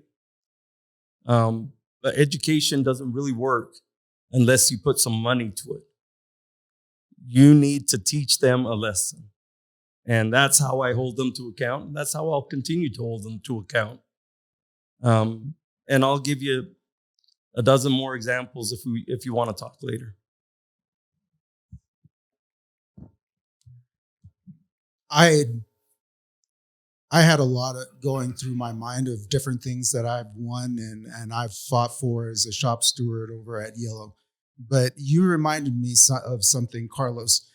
We had, for those of you who don't know, on the freight side, we have a sleeper group, and then we have on the other side people who just run locally. In the feeder department, it's all one department. We had our, and good thing we had great members who were in the office. They found and tracked down several thousands of dollars of runarounds that was going on behind our back, where they were giving our freight to independents. We call them JIPOs at UPS. And we started to backtrack and found it came out to hundreds of thousands of dollars. I don't remember the exact amount, but we worked on this, and it took us about anywhere from 3 to 6 months of tracking and backtracking, and just with lots of great support from our members and getting these numbers down. What reminded me of this is Carlos is correct. If we cannot punish the company, especially with dollars, because that's all they care about is the money. They don't care about us. All they care about is their bottom line, the money. What ended up happening in the end, I don't remember who negotiated, and I'm not going to point fingers, but we did not have any support here in the local union. And they wrote it off, said, hey, don't worry about getting your money. You guys caught them. They promised to go back and follow. They promised to go back and follow the contract. And instead of getting the JIPOs and the contractors to run our freight, we'll go back to you guys. What good was that to us? After finding all this money, as Carlos said, if we cannot punish the government or punish our companies with the bottom line, what good are we?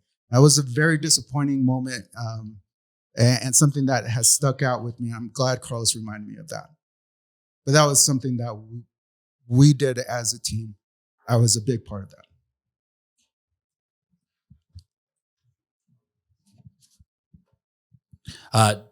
Mine is actually, this was a 10-year process. Not only did I get to take on the bosses at UTA through our first organizing campaign that ultimately they won because they spent hundreds of thousands of dollars on a union buster.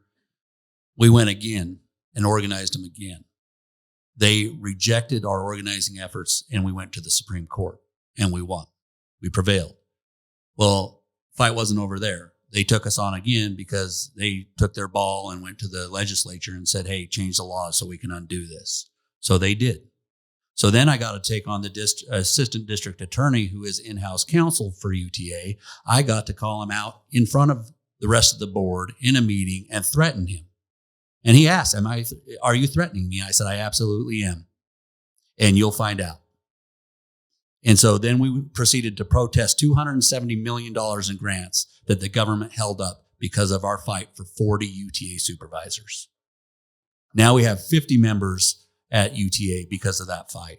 That was a 10-year process for 50 people. Some people would say that's a waste of time. I say that's an incredible victory because that's the type of fight that we have. That's the type of stuff that gets me out of bed in the morning, is taking on the man. And when that man digs in, you take on the other man. And you don't stop until you get a victory for those workers. It was a hell of a lot of fun. And I do remember that fight, Spencer. That was a hell of a fight. For me, I've been a shop steward. I've been a member for 28 years, been a shop steward for both Albertsons and ABF. And we had a conflict with the contract language with our drivers being on Article 63 for our breakdown and passive and road closures and whatnot. And one of our drivers had gotten their charges wrong on their pay logs. And anyway, long story short on that one is it got fixed, and without my knowledge, but the top dispatcher in Fort Smith, Arkansas, told our dispatcher, I understand, we got it fixed, don't have BJ call me. Just recently, I had a driver call me up, just in conversation. We were just having a conversation, our nightly driving and whatnot, and was talking about and complaining about sending a senior driver out in front of him. And after he was talking about what happened to him, I'm like, dude, you got to run around. It took over 30 days, but we finally prevailed and got the member paid the 8 hours. And it took a lot of contract enforcement and threats to dispatch and says, this is your final notice. You've already approved it. If you don't have it on the next paycheck, I'm going to have my driver clock in and you will pay him on the clock until you cut him a check. Well, wouldn't you know it? The next paycheck, it was on his paycheck.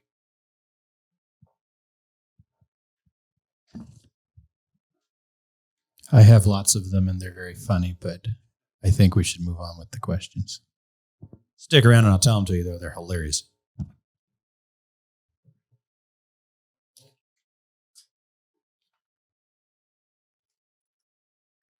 Hi, my name's Caleb Miller. I work at DFA. I work closely with Spencer Hogue and Brett Miller on our record breaking contract. So the question is for the new 222. What experience do you have negotiating contracts with local contracts, national contracts, or any type of contracts you have? And that's my question.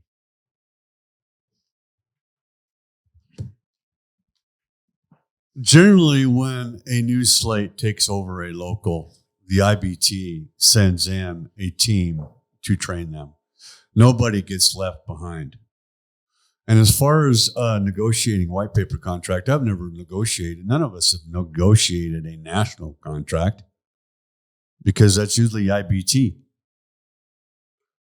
White paper contract, I was invited to an Albertsons proposal meeting. And I watched all these guys go, and I was very involved. And I was glad I was there because I did bring up some points and some language that they needed to try and get in their contracts. So I do have a little bit of knowledge with white paper contracts. I'd like Spencer to answer that question.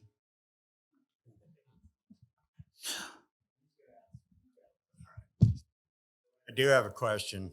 During your statement, you brought up the fact that white paper contracts are simple. Well, do you know the difference between writing, negotiating, and pushing it across the finish line of a white paper contract versus a national contract, which is written, 3,000 miles away? Do you know the difference between heavy highway contract and Geneva's contract? Do you know the difference between American Red Cross and DFA? Do you know the differences in any of these? Have you looked at the contracts? This is the question. Yeah. So white paper contracts, and I'm glad somebody brought. If you look at white paper contracts, and I believe Geneva is one of the biggest, if not the biggest, white paper contract here in Utah. And there is a lot of language in there. Obviously, it's not simple, but with the number of, if you were just to count pages and the lawyers that get involved with it, you can characterize it whatever you want. What's most important to us is that you guys feel good about what happens in that language. That's what matters to us. There was something that was brought up earlier about Geneva people complaining and then them hearing. That's what really matters, is if you guys are happy with the contract that you get and that it gets enforced. We've been hearing, and this is volunteered by other people. Like, we've heard about 10 roads coming up. Their contract being signed and it being their greatest contract. But for some reason, we get approached by 10 Roads members and saying, well, we were promised this, but that's not what we see. And these concerns are raised to us, and that's how we end up sitting here. I don't know exactly what those promises are. I would have loved to get into it a little bit more. But that's what matters, is if you guys are happy, and for us, that we make sure that that language is enforced. If it's not enforced, what's the point of having a contract? My question is, have you guys looked at the white paper contracts? Yes, the answer is yes. You've read them all? No, Okay, not thank you. not all. No, for sure. I'm not pretending to be expert on. And the simplicity, you understood them start to finish. There is no simplicity in language. It is what was said, actually. That white paper is simple. But just to answer, because that was his original. Is it simple? The answer is no. The answer is no. Don't answer for him. I'm just saying. Don't answer for him.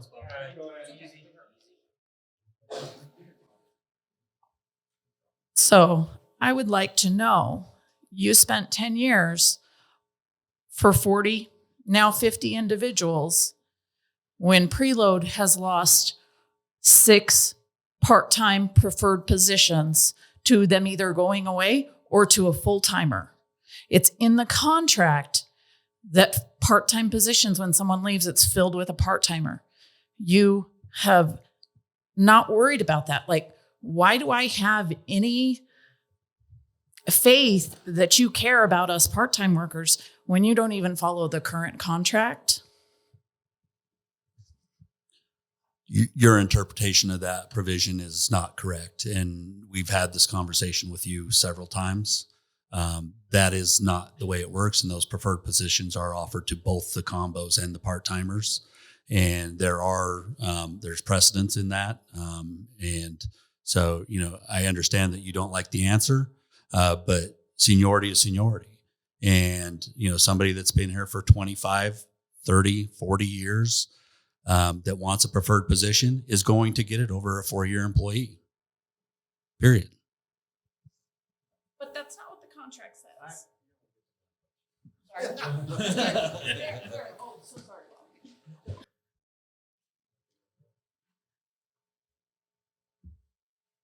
Sorry, I have so many questions, and I'm trying to narrow down the best way to say it. It's kind of a two-parter, both slates. I'd love to hear.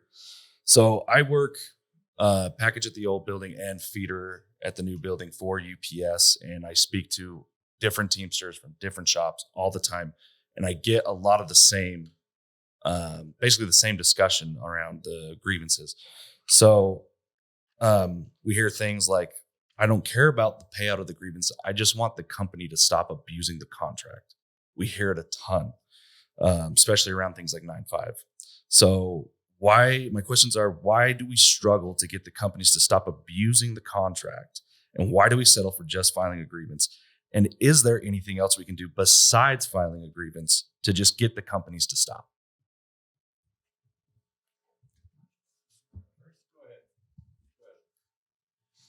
So the contract is designed to put boundaries around the employer. And then when that doesn't work, to enhance the cost of business for the employer by not following the contract, right? Because as we discussed, we all agree, they speak the language of money. And if you can get money out of them, you can get money out of them. That's what the contract does for us. The next question is, what are we going to do? What are we going to do for ourselves? And that's where we need to be creative and brave and find ways to make the company regret what they do. The story that I didn't tell you, I'm going to make very, very short. Before a lot of the folks in your situation joined UPS, one of the biggest annual goals at UPS was their United Way contributions. And they would go out of their way to get everybody to contribute all of this money to United Way. The company fired one of our drivers because they didn't like her the night before Thanksgiving, and they didn't even give her any reason. They just said, "You're fired." And by the time we got to Christmas, we had gotten everybody in that center out of United Way, all of them. And anyone that wasn't in United Way signed a petition in Bonneville saying, "We support these guys that are out of United Way because we're tired of this bullshit." And the company lost its mind. And I don't mean just like, oh, that's a mean thing to do, Britt, but it was flying in United Way representatives from the top level to come and talk to us. It was eventually resolved because we had a grievance that made it to panel. And when the company chair opened the first page, before we even started presenting the case, the Mark Davison, who's the vice president out of Portland, had already read it. And he's like, oh my God, Corey, business agent at the time, you guys withdrew from United Way? You got your driver paid full wages for her times off plus the holiday? Jesus, this is awesome. They call executive session. They chase everybody out of the room. They gather up all of the cases so nobody reads what we did in Salt Lake City. And when they came back, they paid all the outstanding dues on all the outstanding dollars on that. There's a moment where, and we were talking about this with the on-call list, right? Because a number of folks are like, your job to do this. I have one phone number. You need to find creative ways to make them regret what they've done. Don't jeopardize your job, but work to rule. Find a method to just show them we're not going to put up with this, because labor works by consent. We are governed by consent. And if you no longer consent to the terms, then we need to come up with some sort of activity to bring that to them, because labor peace isn't free. And if you don't have it, God, it sucks for the employer. So I have a ton of great ideas. I have a book full of even more. Anybody who wants to get creative in that sort of stuff, come down and let's talk about it, because that's where this gets fun. That's the only reason I stayed in this, because I get to do shit like that. And it's just awesome. Hopefully that helps going forward. Another idea on that too is to unify. Get your shop stewards, all of them, to stand together on particular areas that are always coming up. Over at ABF, all the shop stewards over there, we're unified. If we got a dispatcher who's causing problems and not following the contract, and once it gets brought our attention, the shop stewards get together and we put pressure on them hard. We don't have this kind of problem over at ABF because we stand together.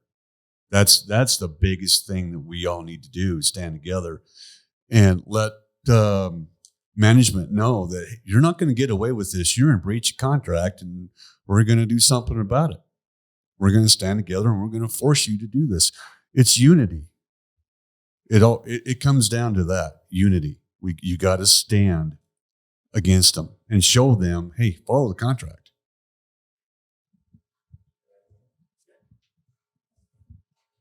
I'm not familiar with any part of any contracts that say refer to your creativity.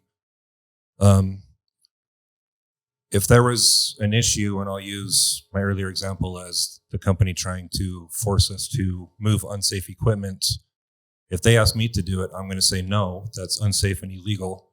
And I would refer to 49 CFR and Article 18. The company will just try to make the next driver do it. And when that driver says no, that is in violation of Article 18 and against federal law, they're going to ask the next person. And that member says no, that is a violation of Article 18 and against federal law. Eventually, they realize that they can't push us around and bully us. That's how you enforce the contract.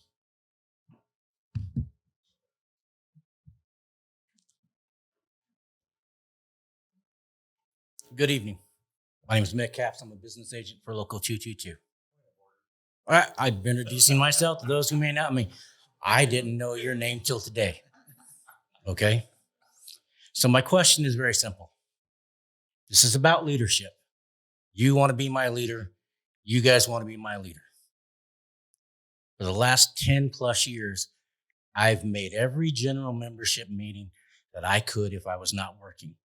Please explain to me why I've never seen you until this year. Taylor, why I only see you every 3 years at it. And BJ, why I only see you when there's a hot button issue. I am guilty of apathy in our union. I was involved as a shop steward when I was an inside employee at UPS. And then when I went package car driver, I was asked by Corey Haslam at the time if I wanted to continue to be a shop steward. And at that time, I felt stuck in between supporting members and fighting with my local union. So it was kind of an opportunity for me to withdraw being a shop steward. And then I just got into punch in and punch out mode and pay my dues and be quiet. It has gotten to, and I've been to some, but definitely more so recently. But for me personally, the battles we're losing in the feeder departments, the seniority violations, the seemingly feeling of moving backwards in our departments, I started and became more and more involved. So when I finally was asked if I would run on this slate, I accepted the challenge and have become more involved that way.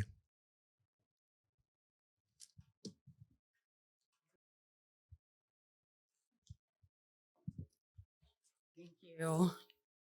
This is the question for both slates, and you guys are welcome to choose who decides to respond. Kind of a two-part question. What specific plans do you have to address the concerns and improve the conditions for part-time workers? And what are your top 3 priorities in the next contract negotiation, and what specific strategies do you have to achieve them? Assuming it's kind of a collective from the barn. Thank you. This is the barn that I represent, so UPS.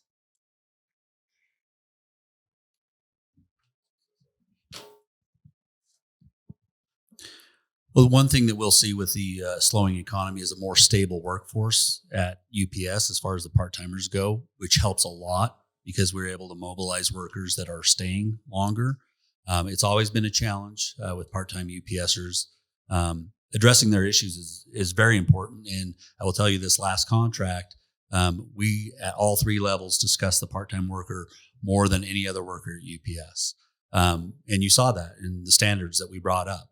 The wages that were increased. We will have new challenges in this next contract. We have health insurance plans that have gotten very expensive. Most of the union health insurance plans are over $2,000 a month. The pension rates that you guys are at are incredible. So a lot of our fight is going to be to maintain. Competition has gotten fierce, but also to improve. Working conditions for part-timers are not always great.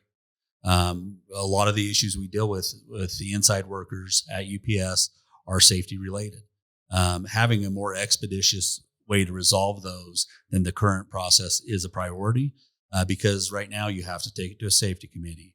You have to give them an opportunity to fix it. And then you can file a grievance. And then if you go through the process, it takes too long. So this last contract, we improved the discipline considerably, where if you get fired from UPS, you will not be waiting 2 years for a decision. And we have had people off for 2 years before and fortunately we won those arbitrations and gotten a lot of back pay. But now you have quicker resolution to that through a sitting arbitrator in the panel. We have to look creatively at how we address those issues and expedite those as well. As far as prioritizing part-time workers, I think some of it is maintain the status quo, but then listen to your concerns and see what's most important in this next contract. We have amazing benefits for our part-timers, and the wages are finally better. But there's always room for improvement. Many of you don't know this, but I used to be a part-timer at UPS, did unload at the old building. One thing that I honestly believe, especially with the part-timers, right? We get a lot of part-timers, it's their first job or they're brand new. This is their first introduction into what a union is. I don't know what your experience was, but my 2 times that I was hired at UPS, the first time I remember this name, Ho'opi'i, because he was a Hawaiian guy who just moved here to Utah, just got hired, and he was a security guy. And he was the one who introduced me to what a union is. He actually read off this list. Hey, a union's this, talk to your union person. And that's where my first contact with the union is. The second time I got hired on the feeder department, I was introduced to the union by our on-road supervisor, who was dressed in a brown uniform and was telling us about the union and who we need to talk to. And I had no idea that he was a supervisor. I thought he was an actual union representative explaining what the union is. What I'm trying to get at is, if that is still what is happening, and I'm not sure, I just can speak to my experience, if we can get members, part-time members, to understand the greatness of what it is to be a local union, because I have seen part-time members who retire or who leave their job after 7-8 years and not understand that they were vested in a pension, that just didn't understand that like, hey, you should just stay on part-time because you're already vested. You could get a great retirement working both jobs. They understood the stuff that comes that people tell them in their areas. When rules come up and are broken, that's when they get educated. And it's great that we have a lot of people around to let them know how great a union job is. But I think we need to start, and that would be my thing if this is still true. We need to be right there in training to explain to them like, hey, you're about to get a union job. You're about to get benefits. You're about to get a retirement. You're going to get all these pluses as a part-timer. If that's not being done, that's something that I would like to push.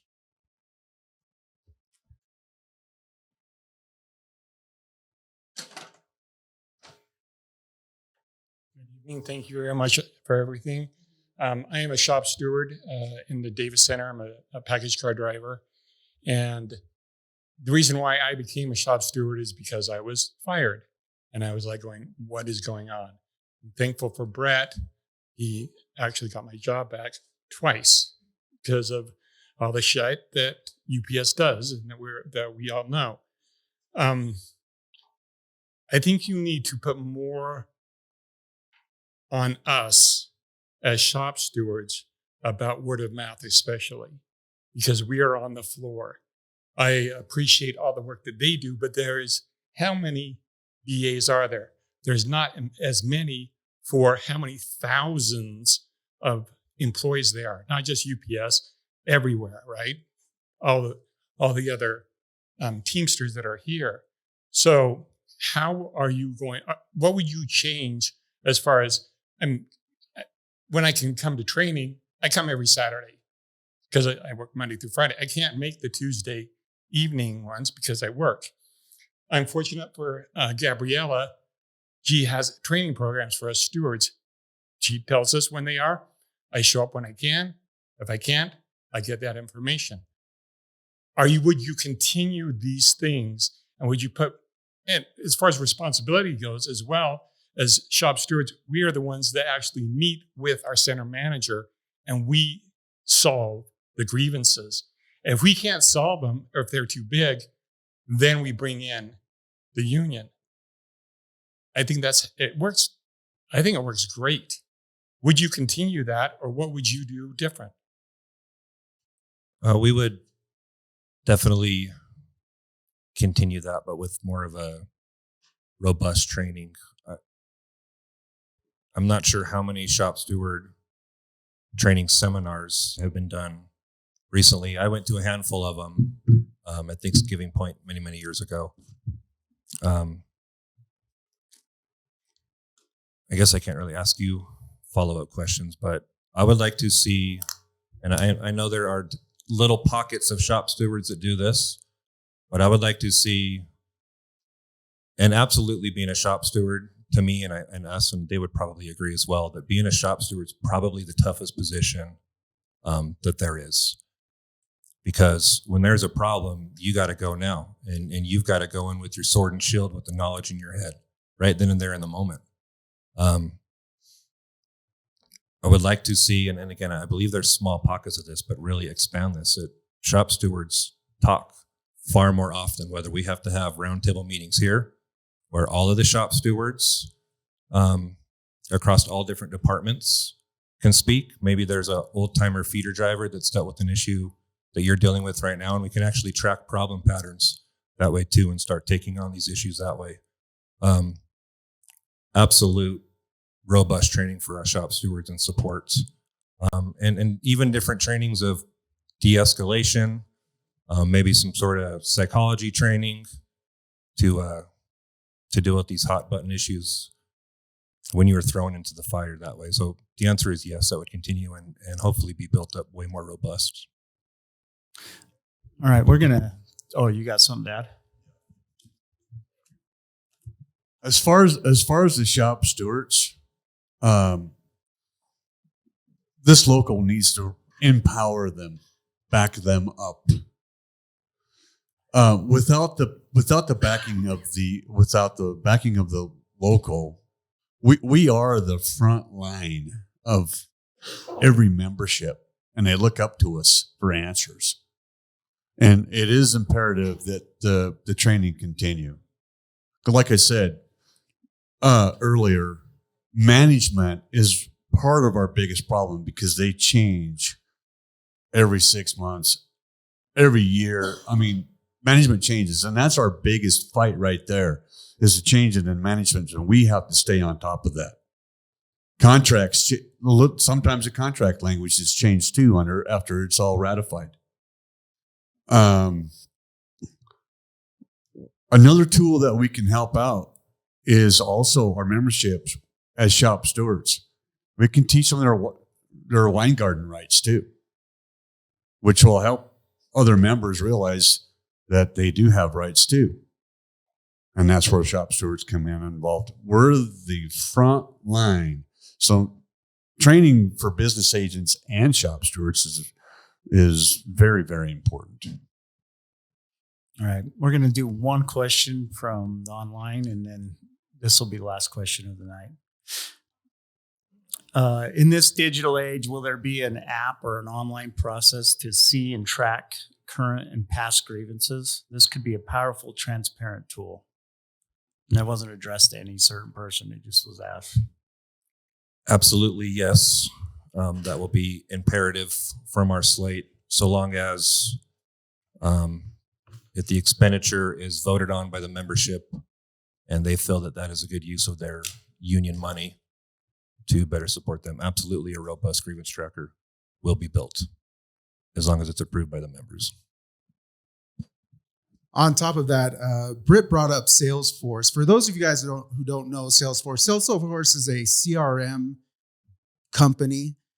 And when you say robust, like, it does everything: auto email, auto responses to let you know what's going on with whatever it is you're doing. It's not used specifically for grievances, but it is a huge program that can do everything that you want to keep in touch with all your members. I'm surprised I'm hearing that for the first time, because if you guys don't know what look it up. It is an awesome program. We should be getting hit up constantly with updates of what's going on. It doesn't need to be applied only to grievances, but it's a great way to keep in contact with members.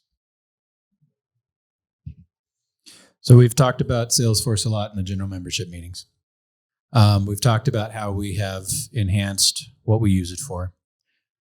Typically, when locals are talking about tracking grievances with full transparency and everybody can log in and see what's going on, that's Grieve Track. My opinion of that technology is that it's kind of like an 8-track at this point. When you've got something like Salesforce, the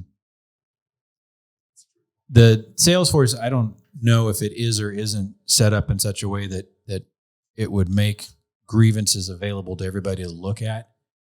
However, it gives us the tools that we need to track and keep track of grievances, keep track of time frames, make sure everything says timely and gets taken care of by the business agents. And then when calls are coming in about, my grievances are disappearing, myself or Spencer can take a look and see what's going on with the grievance and all the phone calls that got returned. So on the point of having an open, transparent access for everybody to read every grievance, that is not on my radar. If the folks would like to show how and why that is necessary with the Salesforce structure that we use, then we can have that conversation. If you have questions about your grievance then you may follow up and get that information. But at this point, I don't know that we have anything that interfaces with Salesforce like that. All right. I'd like to thank everybody for being here on a Saturday night and conclude this debate. I'd like to ask permission, Mr. Moderator, if maybe we could end with, in the spirit of unity, with some compliments or kind words. I'm out of words. You're Just out of kidding. words? No, I would like to say I appreciate this format.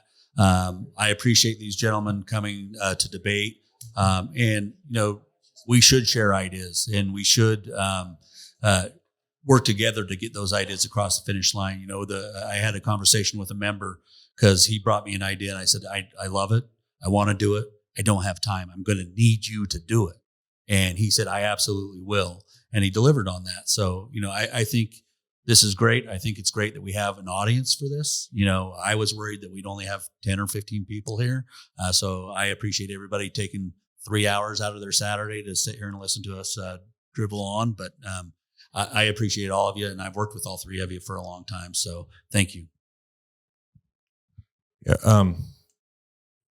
We're talking a lot about political views and whatnot, but I would like to say, in my 25 years at UPS, and I know not all of you, go back all that way, but I've never, ever seen our union represent or treat anybody differently based on their political or religious or spiritual or identity views.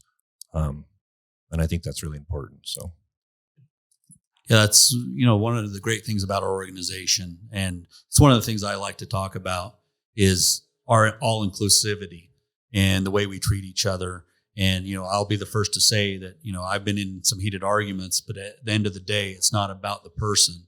It's about the dispute that we're talking about. And, the great history we have, 1903, a full voting delegate in our convention was a black man. He also wrote the Constitution.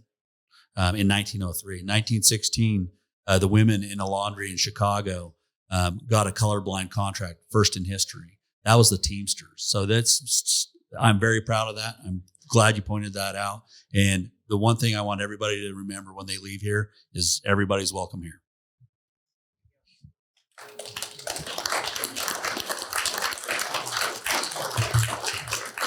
I will be very quick.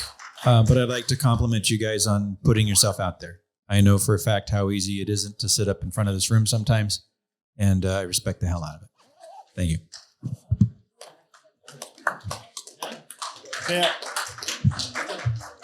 Wrap. For Samuel.